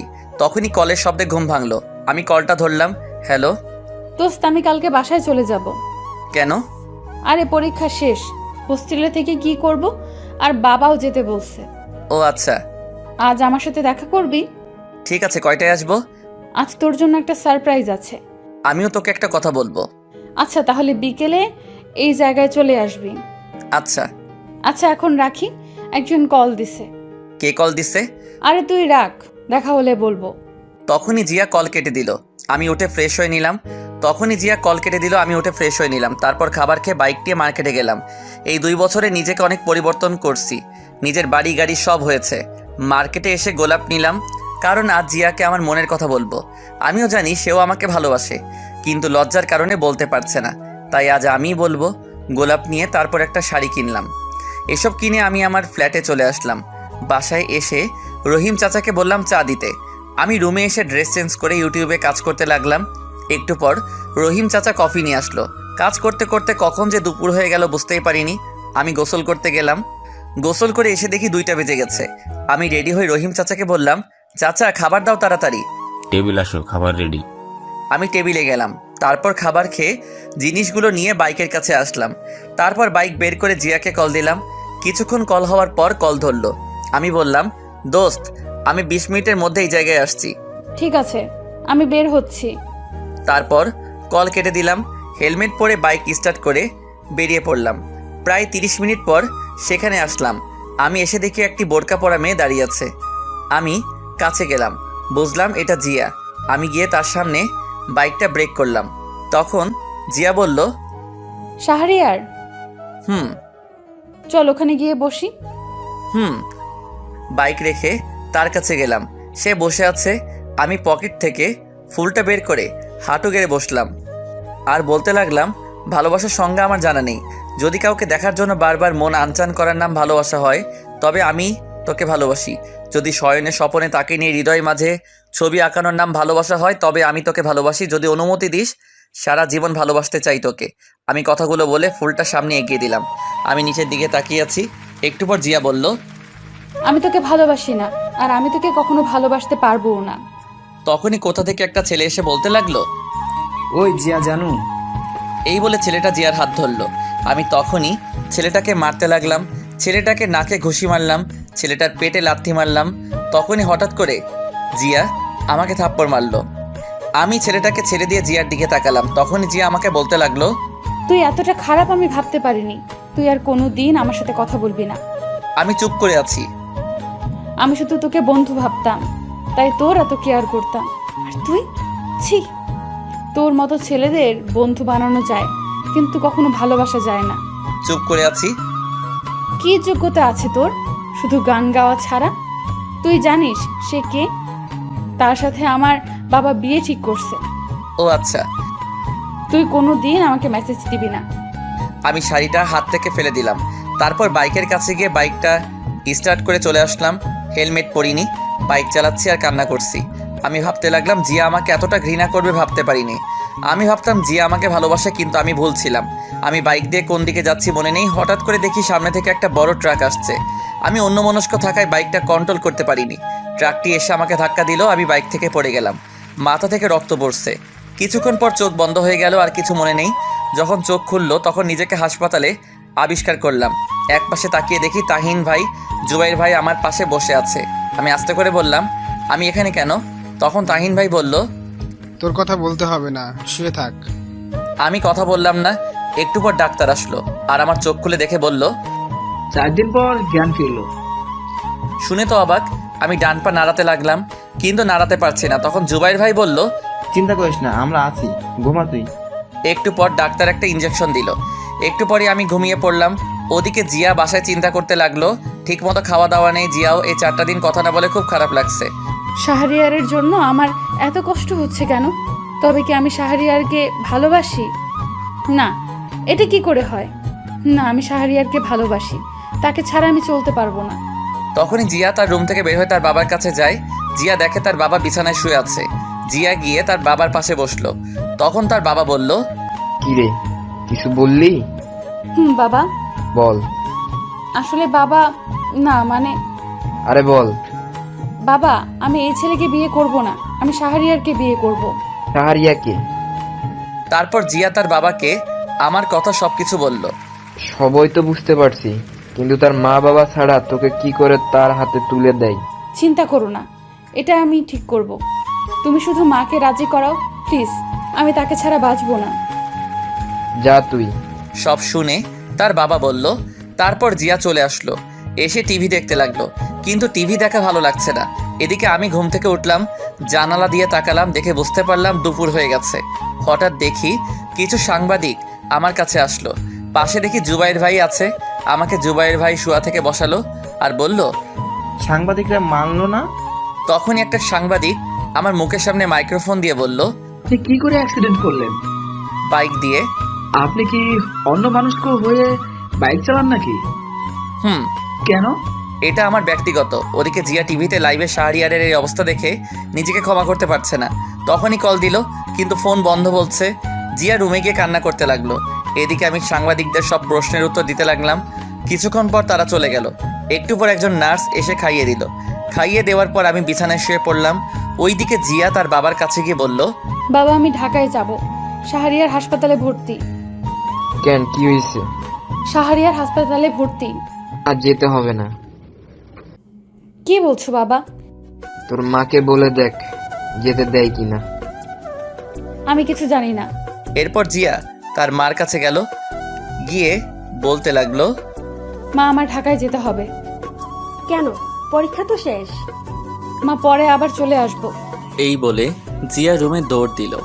তার মা পিছন থেকে ডাকতে লাগলো, কিন্তু শুনল না। রুমে গিয়ে রেডি হয়ে নিল। কিছুক্ষণ পর রেডি হয়ে বাসা থেকে দৌড়ে বেরিয়ে পড়ল। এদিকে আমি জুবাইর ভাইকে বললাম, ভাই আমার ফোন কই? ফোন ভেঙে গেছে? ও আচ্ছা, সিমগুলো আছে? আছে, এই নে। আমি সিমগুলো নিলাম। জুবাইর ভাই বলল, শোন, ডাক্তার বলছে তোর সুস্থ হতে 15 দিন বা 16 দিন লাগবে, কারণ তোর ডান পায়ে বেশি আঘাত পেয়েছিস। ও আচ্ছা, ঠিক আছে। ফোন লাগবে নাকি? খুব একা লাগছে, তাই ফোন হলে ভালো লাগতো। ঠিক আছে, আমি এখন চাই, আর সন্ধ্যা আসার সময় নতুন ফোন নিয়ে আসবো। ঠিক আছে ভাই। তখন রহিম চাচা আসলো। একটু পর জুবাইর ভাই চলে গেল। রহিম চাচা এসে আমার পাশে বসলো আর বলল, আমি জানি কি জন্য এরকম হলো। মাথা নিচু করে আছি। তুমি দেখো, এই মেয়ে এসে তোমার পায়ে পড়ে ক্ষমা চাইবে। চাচা জানেন, আজ মার কথা খুব মনে পড়ছে। মা শুনলে কি যে করতো। তোমাদের বাসায় ফোন দিবে না, যদি বাবা থাকে? আমি ফোন দিই, তোমার আম্মুর নাম্বার বলো। তখন চাচা তার ফোন বের করলো, আমার কাছে ফোনটা দিয়ে বলল, কল দাও। আমি ফোনে নাম্বারটা তুললাম, এরপর কল দিলাম। কিছুক্ষণ পর কল ধরলো। আসসালামু আলাইকুম, কে বলছেন? মার কণ্ঠটা শুনে কান্না করে দিলাম। হ্যালো, কে? আর কান্না করছেন কেন? আমি কলটা কেটে দিলাম, আর একটু হলে মা চিনে ফেলতো। তখন চাচা বলল, থাক, কান্না করো না, সব ঠিক হয়ে যাবে।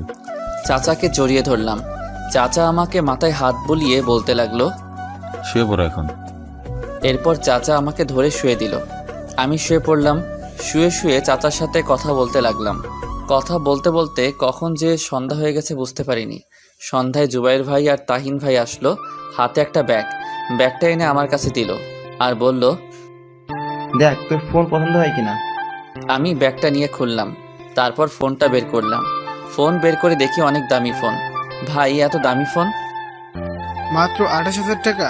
আর শোন, তাড়াতাড়ি সুস্থ হতে হবে, কারণ এই তারিখে আমার বিয়ে। তাই নাকি? তা বিয়েটা কই হবে? আমার দেশের বাড়িতে, এখানে করব না। ও আচ্ছা। পছন্দ হয়েছে? ভাই, খুব পছন্দ হয়েছে। তখনই দরজার দিকে তাকিয়ে দেখি জিয়া। আমি দেখেও না দেখার ভান করলাম। আমি সিমগুলো ফোনে ভরলাম, ভরে ফোনটা অন করলাম। জিয়া এসে আমার পাশে বসলো। আমি তবুও তাকালাম না, আমি ফোন টিপতে লাগলাম। জিয়া আমার পায়ে ধরে বলতে লাগলো, আমাকে ক্ষমা করে দে, আমি বুঝতে পারিনি। এই বলে কান্না করে দিল।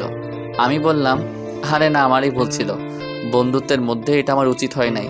তখনই জুবাইর ভাই বলল, সবাই বাইরে চলো। সবাই বাহিরে চলে গেল। এরপর আমাকে বলতে লাগলো, আমি এই কয়দিনে তোর শূন্যতা অনুভব করেছি। আমি বুঝেছি তুই কি ছিলি আমার জীবনে। চুপ করে আছি। প্লিজ আমাকে আপন করে নে। চুপ করে আছি। তুই যদি আমাকে আপন করে না নিস তাহলে আমি হাত কাটবো, সত্যি। না, পাগলামি করিস না। আমাকে আপন করে নে। না, আমি সুস্থ হই তারপর। প্লিজ, আমি আর পারছি না। আমি তার দিকে তাকালাম, দেখি চোখের নিচে কালো দাগ, মুখটা শুকিয়ে গেছে। চেহারার এই অবস্থা কেন? তোর মতো কেউ শাসন করে না, তাই। চুপ করে আছি। ওই ছেলের সাথে আমার মা বিয়ে ঠিক করছে, তাই ওই দিন আমার সাথে দেখা করতে আসছিল, আর আমি তোকে মেরেছিলাম কারণ ভয়ে ওই ছেলে যদি আমার মাকে উল্টোপাল্টা বলে দিত। ক্ষমা করে দে। ঠিক আছে। জিয়া তখনই আমার ঠোঁটে কিস করলো, প্রায় 10 মিনিট পর ছাড়লো। আমি বললাম, এটা কি হলো? কি আবার হবে? তুই এখন মেসে চলে যা। আমি তোর সাথে থাকবো। না, থাকতে পারবি না। এখন থেকে তুই বলা বাদ, তুমি করে বলবো। চেষ্টা করব। তখনই সবাই আসলো আর বলল, তাহলে থাক, আমরা চলে যাই। আচ্ছা। সবাই চলে গেল। আমি রহিম চাচাকেও পাঠিয়ে দিলাম। আমি শুয়ে ফোন টিপতে লাগলাম। জিয়ার দিকে তাকিয়ে দেখি খাবার রেডি করছে। কি করো ফোনে? এই তো ফেসবুক চালাচ্ছি। আমি ভাবতে লাগলাম জিয়াকে মেনে নিব নাকি কষ্ট দিব। না, কষ্ট দিব না। কষ্ট দিলে উল্টাপাল্টা কিছু করতে পারে। যে রাগী, তখন জিয়া আমাকে সোপ খাইয়ে দিতে লাগলো। আমি ইনবক্সে গিয়ে দেখি 1K মেসেজ। বেশিরভাগ মেসেজে গল্প দেন না কেন? আমি গল্প লিখতে লাগলাম। তখন জিয়া বলল, এখন গল্প লিখতে হবে না। কেন? কাল থেকে লিখবা। আর শোনো, আমি আর বাসায় ফিরে যাচ্ছি না। গেলে মা ওই ছেলের সাথে বিয়ে দিয়ে দিবে। তখনই ডাক্তার আসলো, এসে আমার পা থেকে প্লাস্টার খুললো, আর ডাক্তার বলল, পা একটু নাড়াতে চেষ্টা করুন। আমি পা নাড়াতে চেষ্টা করলাম, পায়ে একটু একটু শক্তি পেলাম। তারপর ডাক্তার জিয়াকে শিখিয়ে দিল কিভাবে কি করতে হবে। জিয়া এসে পায়ে একটা ওষুধ লাগিয়ে দিল। এরপর এসে আমাকে জড়িয়ে ধরলো। আমি কিছু বললাম না, কারণ খুব ভালোবাসি যে। প্রায় অনেকক্ষণ থাকার পর রাতের খাবার খাইয়ে দিল। আমিও তাকে খাইয়ে দিলাম। এরপর জিয়া এসে আমার পাশে বসলো। ঘুমাবা না? না। আমার পাশে জায়গা আছে, শুয়ে পড়ো। না, তোমার সমস্যা হবে। না, সমস্যা হবে না, শুয়ে পড়ো। তারপর আমার পাশে শুয়ে পড়লো। জিয়া জড়িয়ে ধরলো। এটা কি হচ্ছে? আমাদের এখনো বিয়ে হয়নি। হবে তো নাকি? যখন হবে তখন দেখা যাবে। আমার মাথায় হাত বুলিয়ে দিল। একটু পর ঘুমিয়ে পড়লাম। মাঝরাতে হঠাৎ করে ঘুম ভেঙে গেল। আমি দেখি জিয়া আমার বুকে শুয়ে আছে, আর শরীর খুব গরম। আমি কপালে হাত দিয়ে দেখলাম জ্বর। তখন ভাবলাম উনি নিজে অসুস্থ, আর উনি নাকি আমাকে সেবা করার জন্য আসছে। আমি পাশ থেকে পানি নিলাম, একটা কাপড় নিলাম যে কপালে পট্টি দিতাম। দেখলাম একটু দূরে একটা তার রুমাল। আমি উঠতে গেলাম কিন্তু পারছি না, তাই পানি নিয়ে কপালে মুছে দিলাম। তখনই আমাকে আরো শক্ত করে জড়িয়ে ধরলো আর বলল, আমাকে একটু আদর করো। জিয়া ঘুমাও। জিয়া তখনই আমার ঠোঁটে কিস করতে লাগলো। একসময় আমি নিজেকে কন্ট্রোল করতে পারলাম না। আমি রেসপন্স দিতে লাগলাম। একসময় বুঝতে পারলাম কাজটা ঠিক হচ্ছে না। আমি ছেড়ে দিলাম। ছেড়ে দিয়ে জড়িয়ে ধরে ঘুমিয়ে পড়লাম। সকালে জিয়ার ডাকে ঘুম ভাঙলো। এই ওঠো, ওষুধ খেতে হবে। 10টা বাজে, ওঠো। তোমার জ্বর কমছে? এখন নাই। এরপর আমাকে ধরে বসালো, বসিয়ে কোনো মতে ফ্রেশ হয়ে নিলাম। এরপর আমাকে খাইয়ে দিল। খাবার খেয়ে ওষুধ খেয়ে নিলাম। এইভাবে চলে গেল 15 দিন। ওয়ালাইকুম আসসালাম, কেমন আছো এখন? আলহামদুলিল্লাহ ভালো, আপনি?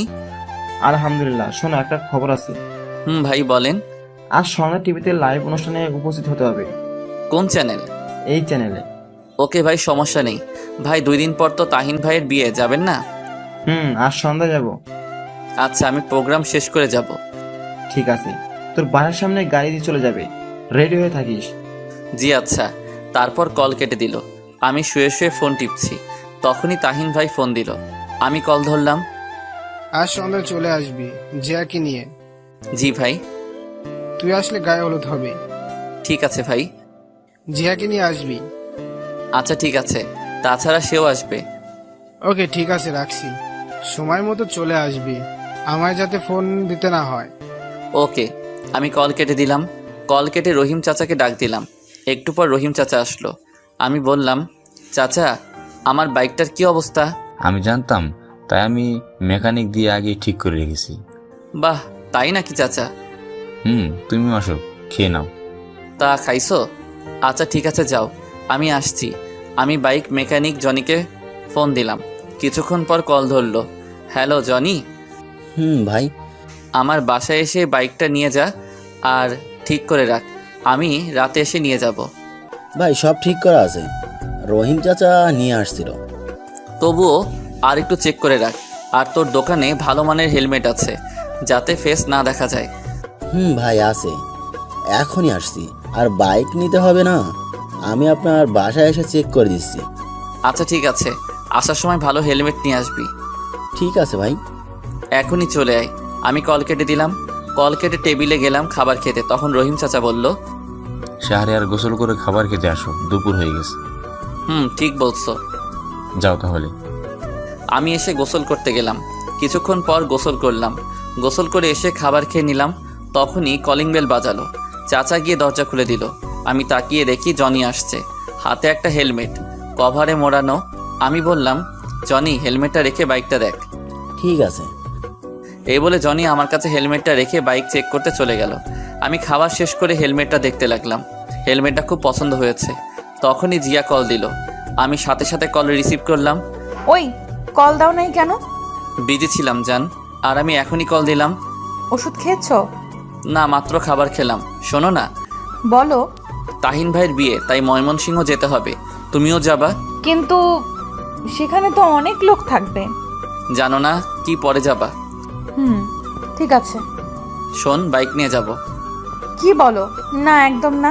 আরে কিচ্ছু হবে না। তবু প্লিজ না। আরে রাতে বাস পাবা না, আর ট্রেনও নেই। ঠিক আছে। আমি ফোন দিলে বের হয়ে আসবা। আমি তোমার হোস্টেলের সামনে আসবো, রেডি হয়ে থাকবা। আচ্ছা। রাখি তাহলে, আল্লাহ হাফেজ। আল্লাহ হাফেজ। এরপর কল কেটে দিলাম। কল কেটে দিয়ে বাইরে আসলাম। এসে দেখি জনি বাইক চেক করছে। আমি গিয়ে বললাম, কিরে হয়েছে নাকি? ভাই হয়েছে, ব্রেকটা কম ছিল, এখন ঠিক করে দিয়েছি, সমস্যা নেই। তা কত হলো? ভাই আপনি দিয়েন। আমি পকেট থেকে 5,000 টাকা দিলাম। আমি বললাম, দেখো চলবে নাকি আরও লাগবে? চলবে ভাই। এরপর জনি চলে গেল। আমি ভিতরে আসলাম। ভিতরে এসে ওষুধ খেয়ে একটু ঘুমালাম। ঘুম ভাঙলো রহিম চাচার ডাকে। শাহরিয়ার, নিচে গাড়ি আসছে। কি বলো? এত তাড়াতাড়ি কেন? কয়টা বাজে? 5টা বাজে। আচ্ছা ঠিক আছে, উঠছি। আমি উঠে ফ্রেশ হয়ে রেডি হয়ে নিলাম। রেডি হয়ে নিচে গেলাম। নিচে গিয়ে গাড়িতে উঠে পড়লাম। প্রায় 20 মিনিট পর গাড়িটা সেই জায়গায় আসলো। তখন একটা মেয়ে আসলো আর আমাকে বলল, আপনি কি শাহরিয়ার? চলুন, প্রোগ্রাম এখনই শুরু হবে। জি চলুন। এরপর মেয়েটির সাথে একটা স্টুডিওর ভিতরে আসলাম। দেখলাম ভিতরে মোটামুটি বেশ লোকজন আছে। আমি যেতে একজন লোক বলল, ও আচ্ছা। এরপর আমি নিজেও প্রস্তুতি নিয়ে নিলাম। কিছুক্ষণ পর আমি ফোনটা সাইলেন্ট করে দিলাম। প্রোগ্রাম শুরু হলো। আমি চেয়ারে বসে আছি। মেয়েটিও দেখে আমার পাশে বসে আছে। চারদিক খুব সুন্দর করে সাজানো হয়েছে। চারদিকে অনেক ক্যামেরা আমার দিকে ঘোরানো, আর সাংবাদিক লাইভ শুরু হলো। তখন মেয়েটি বলে উঠল, কেমন আছেন আপনি? আলহামদুলিল্লাহ ভালো, আপনি? ভালো আছি। আপনার নামটা বলেন। জি শাহরিয়া রহমান। আপনার? রিয়া ইসলাম। ও আচ্ছা। তা আপনার এই বর্তমান অবস্থার জন্য কার বেশি অবদান? আমার এই অবস্থার জন্য আমার মায়ের, দেন তাহিন ভাইয়ের ফ্রেন্ড, এই যোগ দেই। এরপর ধীরে ধীরে সব হয়। আচ্ছা, আপনার এই জায়গায় আসতে কেমন লাগছে? আলহামদুলিল্লাহ অনেক ভালো লাগছে। এবার আপনার একটা ব্যক্তিগত প্রশ্ন করি। জি করুন। ওদিকে বাবা টিভি দেখছিল, কিন্তু হঠাৎ করে একটা চ্যানেলে লাইভ অনুষ্ঠানে আমাকে দেখে অবাক। তখনই বাবা তাড়াতাড়ি করে মাকে ডাক দেয়। মা বাবার ডাক শুনে তাড়াতাড়ি আসলো আর বলল, কি হয়েছে, ডাকো কেন? মা টিভির দিকে তাকিয়ে দেখে আমাকে লাইভে দেখাচ্ছে। মা মনোযোগ দিয়ে আমার লাইভ দেখতে লাগলো, আর ওদিকে জিয়া ইউটিউবে আমার লাইভ অনুষ্ঠান দেখতে লাগলো। এদিকে আমি। আপনার কাছে ভালোবাসা মানে কি? ভালোবাসা অক্সিজেনের মতো। অক্সিজেন ছাড়া যেমন মানুষ বাঁচে না, তেমনি বেঁচে থাকলেও ভালোবাসা ছাড়া মানুষ শান্তিতে থাকতে পারে না। তাই বেঁচে থাকার জন্য মানুষের ভালোবাসা খুব দরকার হয়। মানুষের জীবনে একজন দরকার যাকে ভালোবাসতে হয় এবং তার কাছ থেকে ভালোবাসা পাওয়ার ইচ্ছা থাকে। তবে এ ভালোবাসায় থাকতে হয় শ্রদ্ধা ও সম্মানবোধ। সম্মানবোধ ও শ্রদ্ধা না থাকলে মুখে মুখে ভালোবাসা দিয়ে কাউকে সুখ দেয়া যায় না। বাহ, খুব সুন্দর। তা আমরা জানি আপনি একজন লেখক, খুব ভালো গল্প লেখেন। এটার সম্পর্কে কিছু বলেন। আসলে খুব ভালো গল্প লিখি এটা না, তবে আমি বাস্তবতাটা তুলে ধরার চেষ্টা করি, আর গল্প লেখা এটা আমার শখ। আচ্ছা, একজন দর্শক ইউটিউবে প্রশ্ন করছে, আপনার জীবনে ভালোবাসা এসেছিল? আমিও একজনকে খুব ভালোবাসি। আমার এখানে আসার পেছনে তার অবদানও কম নয়। ও আচ্ছা, তার নামটা জানতে পারি? না, কারণ তার অনুমতি নেই। এইভাবে আরও অনেক প্রশ্ন করলো। আমি সবগুলোই ভালোভাবে উত্তর দিলাম। শেষ দিকে একটা প্রশ্ন করলো, আপনার মতো কেউ যদি শিল্পী জগতে আসতে চায় তাদের সম্পর্কে কিছু বলুন। জি, আসলে আমাদের দেশে অনেক ছেলে মেয়ে আছে যারা পড়াশোনায় তেমন ভালো না, কিন্তু তারা অন্য দিক দিয়ে খুব ভালো। কিন্তু পিতামাতারা মনে করেন পড়াশোনা না পারলে কোনো মূল্য নেই। কিন্তু আমি বলবো, একটি পরীক্ষার রেজাল্ট একটি ছেলের ভবিষ্যৎ হতে পারে না। একটি ছেলের পরীক্ষায় খারাপ রেজাল্ট করলে তাকে বাড়ি থেকে বের করে দিতে পারে না। একটা পরীক্ষার রেজাল্ট একটি ছেলেকে খারাপ বানাতে পারে না। আমি এগুলো বলছি কারণ আমি নিজে পরীক্ষায় খারাপ রেজাল্ট করার জন্য আমার বাবা বাড়ি থেকে বের করে দেয়। একদিন খোঁজ পর্যন্ত নেয়নি, এই বলে লাইভে কান্না করে দিলাম। শাহরিয়ার, নিজেকে সামলানোর চেষ্টা করুন। আমার বাবা এমনকি আমার মাকেও আমার সাথে যোগাযোগ করার জন্য না করেছিল, আর বলেছিল আমি যদি বাড়িতে আসি তাহলে মরা মুখ দেখব। তখন আমার পাশে আমার ভালোবাসার মানুষটা না থাকলে আমি কখনো এই জায়গায় আসতে পারতাম না, কারণ আমার এই সময় পকেটে টাকা ছিল না খাওয়ার মতো। সে সব কিছু দিয়ে সাহায্য করছে, আর বিশেষ করে সে সাহস দিয়েছে। আপনাকে অনেক ধন্যবাদ আমাদের সাথে সময় দেওয়ার জন্য। আপনার হাতে এখন পুরস্কার তুলে দেবেন এই চ্যানেলের পরিচালক মোহাম্মদ জাকির চৌধুরী। আমি অনুরোধ জানাবো স্যারকে পুরস্কার তুলে দেওয়ার জন্য। এরপর স্যার আসলো। আমি চেয়ার থেকে দাঁড়ালাম। উনি এসে আমার হাতে একটি গাড়ির চাবি দিলেন। আমি তো অবাক। দোয়া করি অনেক বড় হও। জি। এরপর চাবিটা নিলাম, গিয়ে ওদের সাথে কিছু ছবি তুললাম। এরপর স্টুডিও থেকে বেরিয়ে এসে দেখি নতুন গাড়ি সামনে। আমি তখন কতটা খুশি হয়েছিলাম বলে বোঝানো যাবে না। আমি গাড়িতে উঠলাম, উঠে গাড়ি স্টার্ট দিয়ে গাড়ি চালাতে লাগলাম। কিছু দূর আসার পর মনে হলো আমার ফোন তো সাইলেন্ট করা। আমি গাড়িটা থামালাম, তারপর ফোন বের করে দেখি 50টা কল, সবগুলো জিয়ার। আমি কল দিলাম, কল দিতেই সাথে সাথে রিসিভ করলো। কুত্তা, শয়তান, বান্দর, বিড়াল, ইঁদুর। আরে থামো থামো, তুমি রেডি হয়ে মেসের সামনে দাঁড়াও। আমি গাড়িতে যাব না, বাইকে যাব। কেন, নতুন গাড়ি সমস্যা কি? বাইকে যেতে ভালো লাগবে। বাইকে গেলে ঠান্ডা লাগবে, তুমি দাঁড়াও, আমি আসছি। ঠিক আছে। আমি কল কেটে দিলাম। কল কেটে রহিম চাচাকে ফোন দিলাম। কিছুক্ষণ কল হওয়ার পর কল ধরলো। চাচা, আমি বাসায় আসবো না, নতুন গাড়ি পেয়েছি তাই ওটা করে যাব। অনুষ্ঠান তো দেখলাম, ঠিক আছে, রাখছি তাহলে। আচ্ছা। আমি কল কেটে দিলাম। তারপর গাড়ি স্টার্ট দিয়ে জিয়ার মেসের সামনে আসলাম। এসে দেখি জিয়া কালো বোরকা পরে দাঁড়িয়ে আছে। আমি বললাম উঠো, তখন জিয়া উঠে বসলো। আমি গাড়ি স্টার্ট দিয়ে গাড়ি চালাতে লাগলাম। আমি মাঝে মাঝে তার দিকে তাকাচ্ছি, কিন্তু বুঝলাম রেগে আছে। আমি বললাম, কি ম্যাডাম, এত রেগে আছেন কেন? কুত্তা, আমাকে প্রোগ্রাম শেষ করে কল দিসনি কেন? দিয়েছি তো। এত দেরি হলো কেন? সরি বউ। আমি কারো বউ না। তাই? তাই। একটু এদিকে আসবা? না, আসবো না। আসো না, ঠান্ডা লাগছে। চুপচাপ গাড়ি চালাও। কিছু বললাম না, চুপচাপ গাড়ি চালাতে লাগলাম। কিছুক্ষণ পর দেখি নিজে এসে আমাকে জড়িয়ে ধরলো। আমি তার দিকে তাকিয়ে হাসলাম, আবার গাড়ি চালানোতেও মন দিলাম। দীর্ঘ 2 ঘন্টা পর চিরচেনা ময়মনসিংহ আসলাম। এরপর তাহিন ভাইয়ের বাসার সামনে আসলাম। এসে দেখি বাড়িটা খুব সুন্দর করে সাজানো। আমি গাড়িটা নিয়ে গেটের সামনে হর্ন দিলাম। একটু পর দারোয়ান এসে গেট খুলে দিল। আমি গাড়ি ভিতরে নিয়ে গেলাম। এরপর ভিতরে গিয়ে হর্ন দিলাম। গাড়ির হর্ন শুনে তাহিন ভাই দৌড়ে আসলো। আমি জিয়ার দিকে তাকিয়ে দেখি ঘুমিয়ে পড়ছে। আমাকে জড়িয়ে ধরে আমি ডাক দিলাম, এই জিয়া, উঠো, চলে আসছি। আরে উঠো না। উঠছি। এরপর জিয়া উঠলো। আমি গাড়ি থেকে নামলাম। আমাকে দেখে তাহিন ভাই কাছে এসে বলতে লাগলো, নতুন গাড়ি উপহার পেলে টিট কই?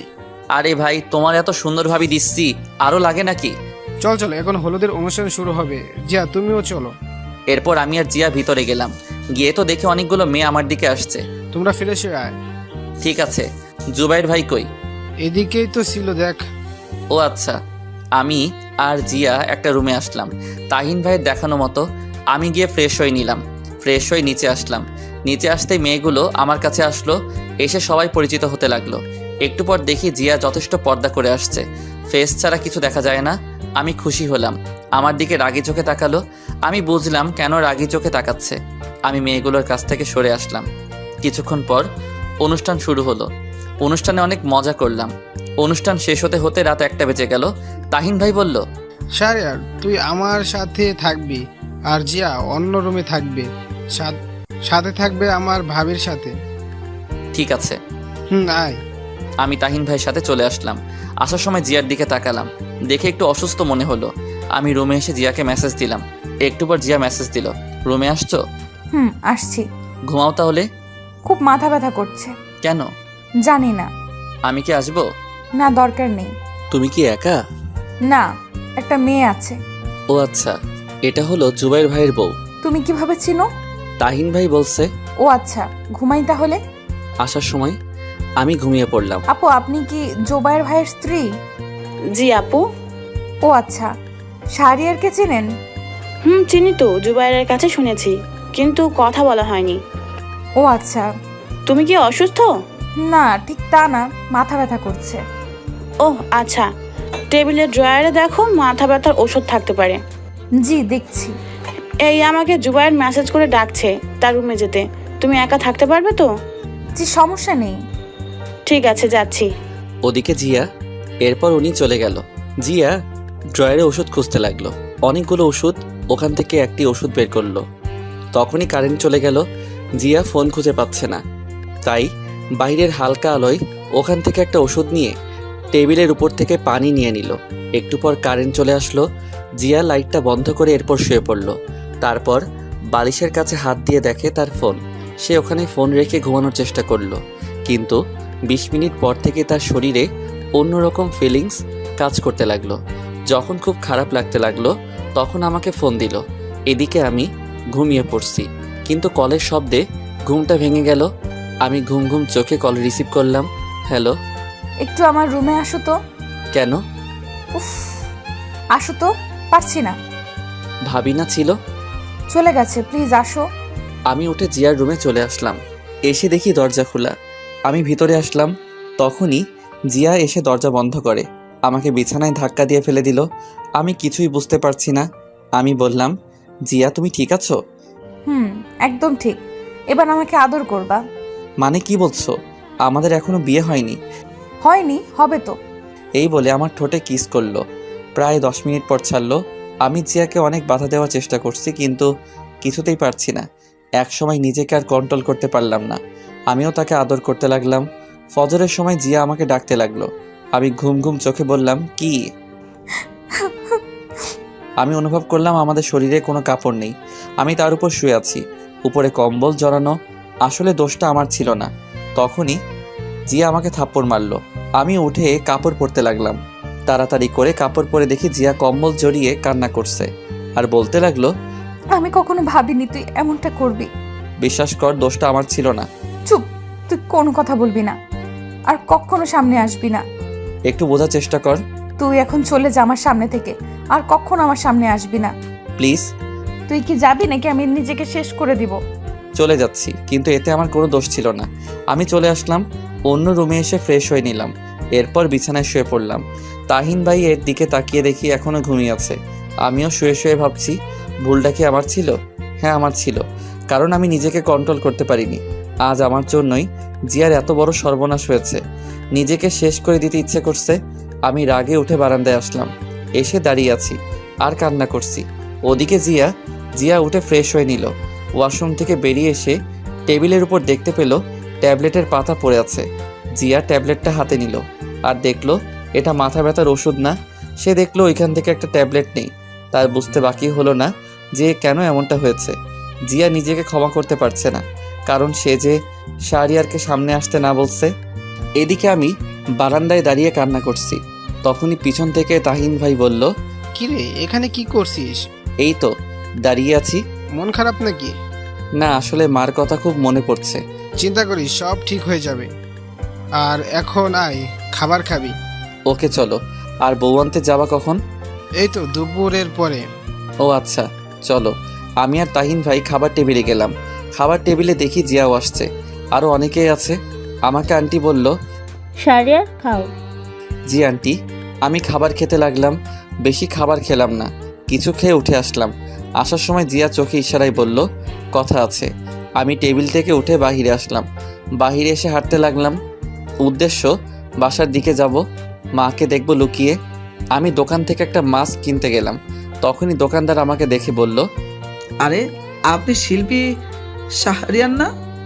জি, একটা মাস্ক দেন। ভাই, আমার সাথে একটা পিক তুলি প্লিজ। জি অবশ্যই। আমাকে মাস্ক দিয়ে ওনার সাথে পিক তুললাম। ওনার পিক দেখে আরও কিছু লোক আসলো, সবাই আমার সাথে পিক তুলতে লাগলো। আমিও সবার সাথে পিক তুললাম। তারপর শেষ করে আবার রাস্তা দিয়ে হাঁটতে লাগলাম। মাস্ক পরে নিলাম। আমি ফোন বের করে দেখি জিয়ার ৭৯টা কল, অনেকগুলো মেসেজ। আমি ফোনটা বন্ধ করে দিলাম। এরপর বাসার সামনে এসে গেটের সামনে দাঁড়িয়ে আছি। জানালার পাশে দেখতে পেলাম মা জানালার পাশে দাঁড়িয়ে আছে। মার চোখে চোখ পড়তেই মা বাহিরে বেরিয়ে আসলো। আমি সেখান থেকে চলে আসলাম। এসে রাস্তায় কিছুক্ষণ হাঁটতে লাগলাম। এইভাবে অনেকক্ষণ পর হাঁটার পর তাহিন ভাইয়ের বাসায় আসলাম। ভিতরে গিয়ে দেখি সবাই রেডি। আমাকে তাহিন ভাই বলল, তোর ফোন বন্ধ কেন? যা তাড়াতাড়ি রেডি হয়ে আয়। ঠিক আছে। আমি রুমে আসলাম। এসে ফ্রেশ হয়ে রেডি হয়ে নিলাম। রেডি হচ্ছি তখনই জিয়া রুমে আসলো। রুমে এসে বলল, এতগুলো কল দিলাম, কল ধরলে না, আর ফোন বন্ধ কেন? চুপ করে আছি। জিয়া এসে আমাকে ধাক্কা দিল আর বলল, কি হলো? আমি রেডি হয়ে নিচে চলে আসলাম। একটু পর দেখি জিয়াও আসছে, শাড়ি পরে আসছে, হালকা সাজগোজ। আমি গিয়ে তাহিন ভাইয়ের সাথে গাড়িতে উঠলাম। জিয়ার দিকে তাকিয়ে দেখলাম যে সে অন্য গাড়িতে উঠলো। হঠাৎ দেখি মায়ের মতো একজন মহিলা। আমি ভালো করে দেখি, হ্যাঁ এটা তো আমার মা। আমি তাহিন ভাইকে জিজ্ঞেস করলাম, ভাই মা এখানে? হ্যাঁ, বাবা দাওয়াত দিয়েছে আর আন্টি তোর কথা জানে।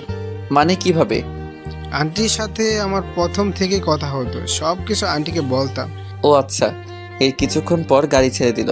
রাস্তায় তাহিন ভাইয়ের সাথে ফাইজলামো করলাম। প্রায় 30 মিনিট পর বিয়েবাড়ির সামনে আসলাম। এসে আমরা যথাক্রমে সব কাজ শেষ করে ভিতরে গেলাম। ভিতরে গিয়ে আমি একপাশে দাঁড়িয়ে আছি একা একা। তখনই দেখি মা আমার কাছে আসলো। এসে বলল, কি রে, কথা বলবি না? মাকে জড়িয়ে ধরলাম আর কান্না করে দিলাম আর বলতে লাগলাম, মা তোমাকে খুব মিস করছি। চল আমাদের সাথে বাসায় যাবি, বাকি সব বাসায় গিয়ে হবে। না মা, বাবা শেষবার কি বলেছিল মনে আছে? তোর বাবা প্রতি রাতে কান্না করে তোর জন্য। আমি তোর জন্য এই বিয়েতে আসলাম। আচ্ছা মা। মার সাথে আরও কিছুক্ষণ কথা বললাম। কথা বলা শেষ করে মা অন্যদিকে চলে গেল। আমি সেখানে চুপচাপ দাঁড়িয়ে আছি। দাঁড়িয়ে ভাবতে লাগলাম, জিয়া যদি প্রেগনেন্ট হয়ে যায় তাহলে তার মৃত্যু ছাড়া উপায় নেই। না, আমি আজই জিয়াকে বিয়ে করব, তারপর দূরে চলে যাব। ভাবতে লাগলাম আরও অনেক কিছু। তখনই জিয়া আমার কাছে আসলো আর এসে বলতে লাগলো, কি হলো, ঠিক মতো কথা বলো না কেন? আমি মাথা নিচু করে দাঁড়িয়ে আছি। কি হলো? তোমার দিকে তাকিয়ে কথা বলার সাহস আমার নেই। আমি তোমার সাথে খুব অন্যায় করেছি। এই বলে আমি অন্যদিকে চলে আসলাম। জিয়া পিছন থেকে ডাকতে লাগলো। আমি শুনিনি। বিয়েটা যথারীতি হয়ে গেল। আমি জিয়ার পাশে গিয়ে বললাম, আমার সাথে আসো। এই বলে সেখান থেকে তাকে নিয়ে চলে আসলাম। আমি একটা কাজী অফিসে আসলাম। এসে ভিতরে গেলাম। ভিতরে গিয়ে দেখি কাজী সাহেব বসে আছে। আমি গিয়ে বললাম, বিয়ে পড়ান। সাক্ষী লাগবে? আসলে সাক্ষী তো আনিনি, আপনি কোনো একটা ব্যবস্থা করুন। ঠিক আছে। এই বলে কাজী সাহেব কয়েকজনকে ফোন দিল। একটু পর কিছু লোক আসলো। যথারীতি বিয়ে করে নিলাম। বিয়ে করে বেরিয়ে আসলাম। তখনই জিয়া বলল, কত স্বপ্ন ছিল মা বাবাকে সাথে নিয়ে বিয়ে করব, কিন্তু হলো না। কোথায় যাবা এখন? তোমার বাসায়। আমি তাহিন ভাইয়ের বাসায় আসলাম। এসে গাড়িটা নিয়ে আমার বাসার দিকে চলে আসলাম। আমি ফোনটা অন করলাম। তখনই তাহিন ভাই কল দিল। আমি কল রিসিভ করলাম। ভাই। কিরে, কই তুই? ভাই আমি বাসায় যাচ্ছি, আর তোমাকে পরে খুলে বলবো। ঠিক আছে। আমি কল কেটে দিলাম।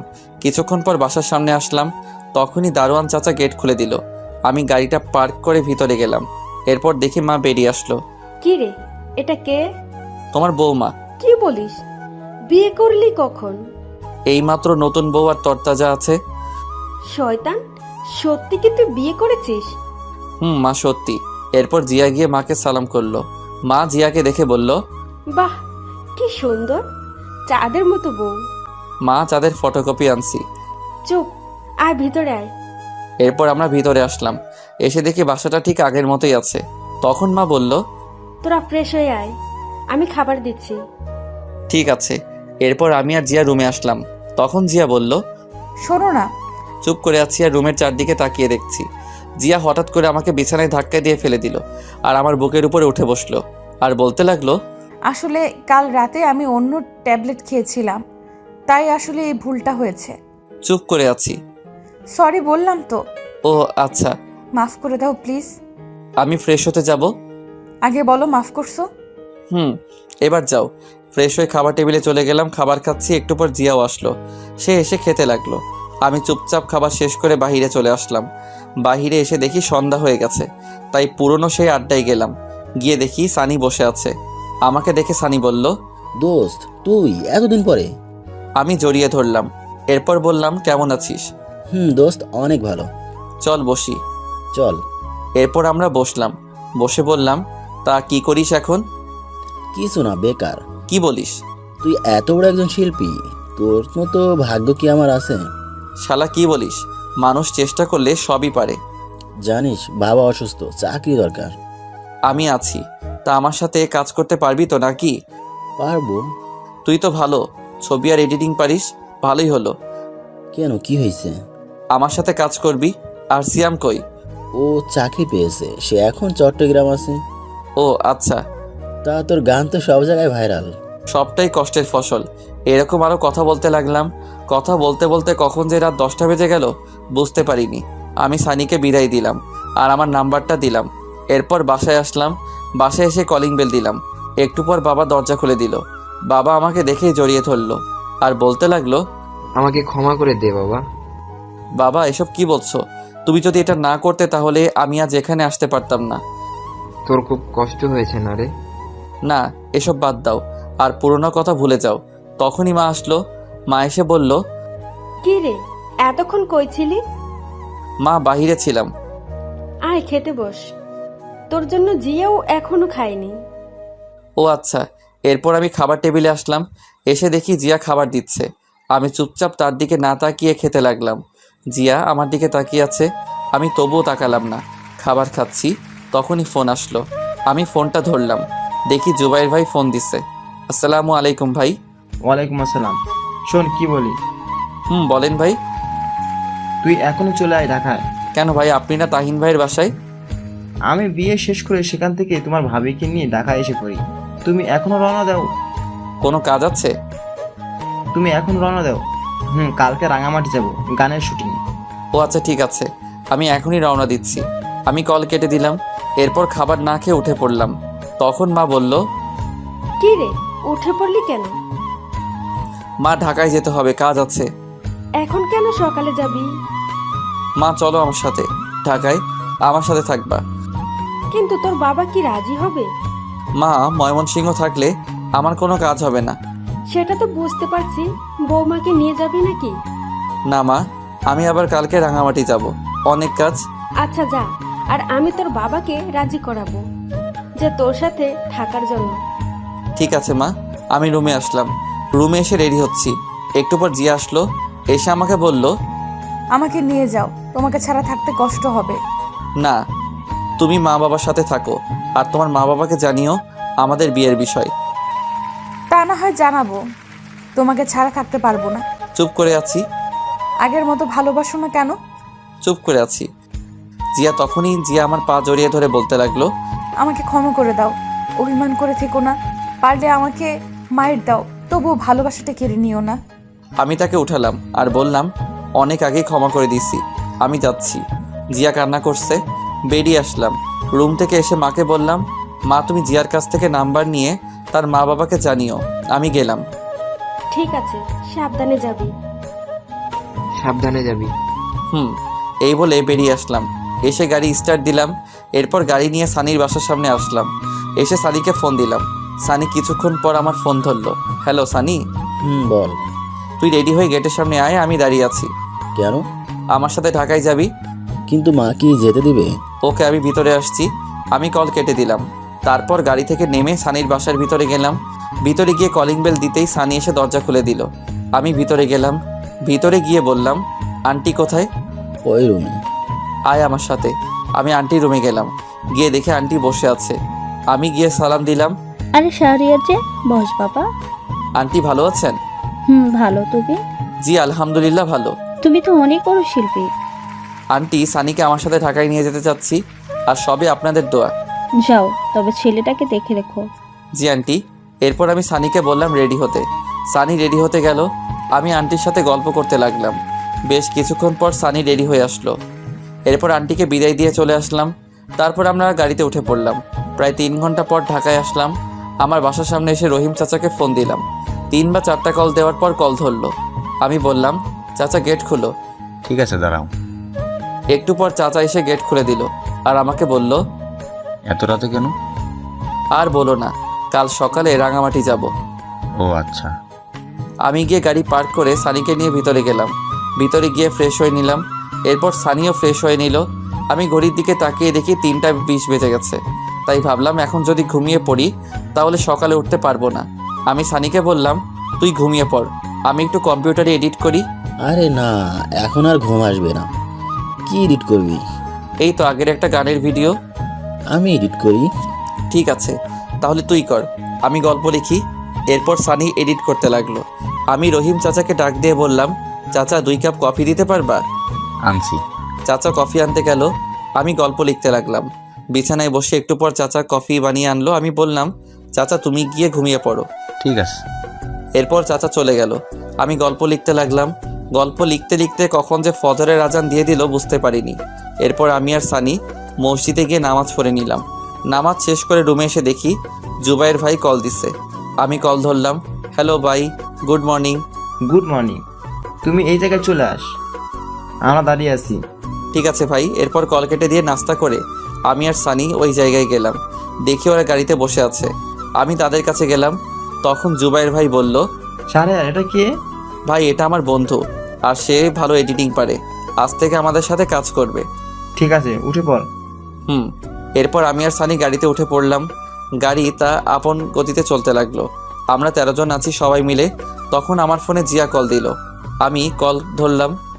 আসসালামু আলাইকুম। ওয়ালাইকুম আসসালাম। তুই আমাকে ঠিক মতো সময় দিস না কেন? বিজি ছিলাম। কুত্তা, তোরে যদি আমি হাতের কাছে পাই তাহলে কি যে করবো সেটা দেখা যাবে।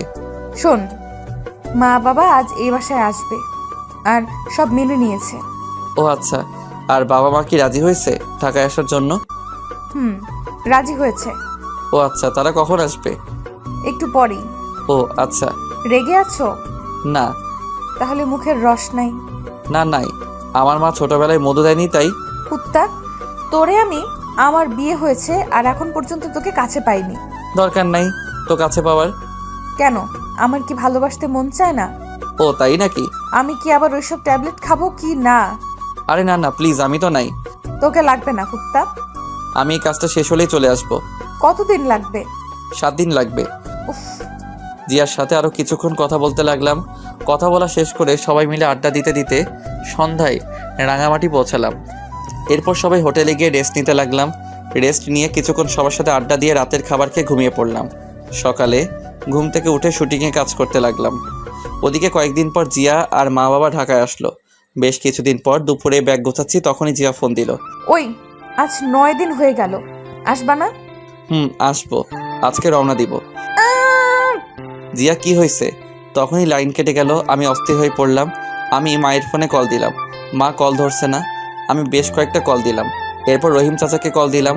2টা কল হতেই কল ধরলো। চাচা, জিয়ার কি হয়েছে? মাথা ঘুরে পড়ে গেছে। কি বলো? তাড়াতাড়ি তুমি ডাক্তার ডাকো আর আমাকে জানাও। ঠিক আছে। এরপর আমি কল কেটে দিলাম। আমি জুবাইর ভাইয়ের কাছে গিয়ে বললাম, ভাই আমি ফ্লাইটে যাব, জরুরি দরকার। কেন, কি হয়েছে? ভাই জিয়া মাথা ঘুরে পড়ে গেছে। ঠিক আছে, যা, আমরাও আসছি। ওকে। এরপর ভাইয়ের কাছ থেকে কিছু টাকা নিলাম। এরপর ব্যাগ নিয়ে বেরিয়ে পড়লাম। প্রায় অনেকক্ষণ পর ঢাকায় আসলাম। আস্তে আস্তে প্রায় রাত হয়ে গেছে। আমি এসে কলিং বেল দিলাম। কিছুক্ষণ পর চাচা এসে দরজা খুলে দিল। চাচা, এখন কি অবস্থা? এখন ভালো। আর একটা খুশির খবর আছে। কি? আগে ভিতরে যাও। আমি ভিতরে আসলাম। তারপর আমার রুমে গিয়ে দেখি জিয়ার পাশে মা বসে আছে। আমাকে দেখে মা বলল, শাহরিয়ার তুই বস, আমি তোর জন্য খাবার নিয়ে আসছি। মা, জিয়ার কি হয়েছে বলো? মুস্কি হাসতে হাসতে বাহিরে চলে গেল। মা শোনো শোনো। আমি গিয়ে জিয়ার মাথায় হাত রাখলাম। তখনই জিয়া বলল, ওই, ফ্রেশ হয়ে আস, আমার কিছু হয়নি, আর একটা সারপ্রাইজ আছে। কি বলো? আগে যাও। আচ্ছা। এরপর আমি ড্রেস চেঞ্জ করে ফ্রেশ হয়ে নিলাম। তারপর এসে দেখি মা খাবার নিয়ে আসছে। মা, তুমি খাবার নিয়ে আসছো কেন? আমি তো নিচে যেতাম। তোর জন্য আনিনি। তাহলে কার জন্য? আমার মেয়ের জন্য। কি বলো? আমার তো খুব খিদে পেয়েছে। তুই যা, আমি আসছি। এই বলে মা জিয়াকে মুখে তুলে খাইয়ে দিতে লাগলো। আমি নিচে আসলাম। এসে দেখি টেবিলে বাবা বসে আছে। আসসালামু আলাইকুম বাবা। আসসালামু আলাইকুম বস। আমি বসলাম। তা কাজ কেমন চলছে? এই তো আলহামদুলিল্লাহ। তোমার? ময়মনসিংহ ভালো ছিল? এখানে তো কাউকে চিনি না, তাই ভাবছি আমি চলে যাব। না, তোমার কিছু করতে হবে না। আরে সেখানে আমার কত বন্ধু, আমি থাকতে পারবো না। ঠিক আছে, তোমার যেমন ইচ্ছে। তুই বৌমাকে নিয়ে এখানে থাক। ঠিক আছে। এরপর বাবার সাথে কথা বলতে লাগলাম। একটু পর মা আসলো, এসে আমাদের খাবার দিল। আমি খাবার খেয়ে রুমে আসলাম। এসে দরজা বন্ধ করে লাইট বন্ধ করলাম, বিছানায় এসে শুয়ে পড়লাম। তখনই জিয়া আমার বুকে আসলো। আমি বললাম, এবার বলো। বলবো। আরে বল না। তখনই জিয়া আমার কানের কাছে এসে বলল, তুমি বাবা হতে যাচ্ছ। কি সত্যি? তুমি খুশি হয়েছো? খুশি মানে ভীষণ। এবার হবে নাকি? হবে মানে খেলা হবে। এই বলে আমি জিয়ার ঠোঁটে ঠোঁট ডুবিয়ে দিলাম আর আদর করতে লাগলাম। 1.5 বছর পর সকালে আমি আমার মেয়েকে নিয়ে শুয়ে আছি। তখনই আমার মেয়ে হিয়া কান্না করতে লাগলো। আমি জিয়াকে ডাক দিলাম, এই জিয়া, হিয়া কান্না করছে। আসছি। তখনই জিয়া আসলো, দেখে আমি মেয়েকে কান্না থামানোর চেষ্টা করছি। এদিকে দাও, তুমি পারবে না। আমার মেয়েকে আমি কান্না থামাতে পারবো? তোমার মেয়ে মানে? আমারই তো। ওকে, তাহলে মেয়ের খিদে পেয়েছে, দাও আমি যাচ্ছি। এই না না, আসো, হিয়ার খুব খিদে পেয়েছে। শয়তান একটা, দাও আমার কোলে। এরপর জিয়া হিয়াকে খাওয়াতে লাগলো। আমি উঠে ফ্রেশ হয়ে নিলাম। ফ্রেশ হয়ে এসে দেখি জিয়া হিয়াকে আবার ঘুম পাড়িয়ে দিয়েছে। আমি গিয়ে পিছন থেকে জড়িয়ে ধরলাম আর ঘাড়ে মাথা রেখে বললাম, আদর চাই। হবে না। কেন? হরতাল 3 দিনের। ইস, কেন? বুঝো না কেন? উফ, তাহলে মিষ্টি দাও। এটাও হবে না। কেন? এই বলে আমি জোর করে জিয়ার ঠোঁটে কিস করতে লাগলাম। কিস করতে করতে বিছানায় ফেলে দিলাম। এরপর গলায় পেটে আদর করতে লাগলাম। এই না। তখনই মনে হলো, তাই শক্ত করে জড়িয়ে ধরলাম। কি মহারাজ? আরেকটা পুতুল আনার চেষ্টা করছি। চুপ, আমার লজ্জা লাগে। তাই এভাবে চলতে লাগলো আমাদের জীবন।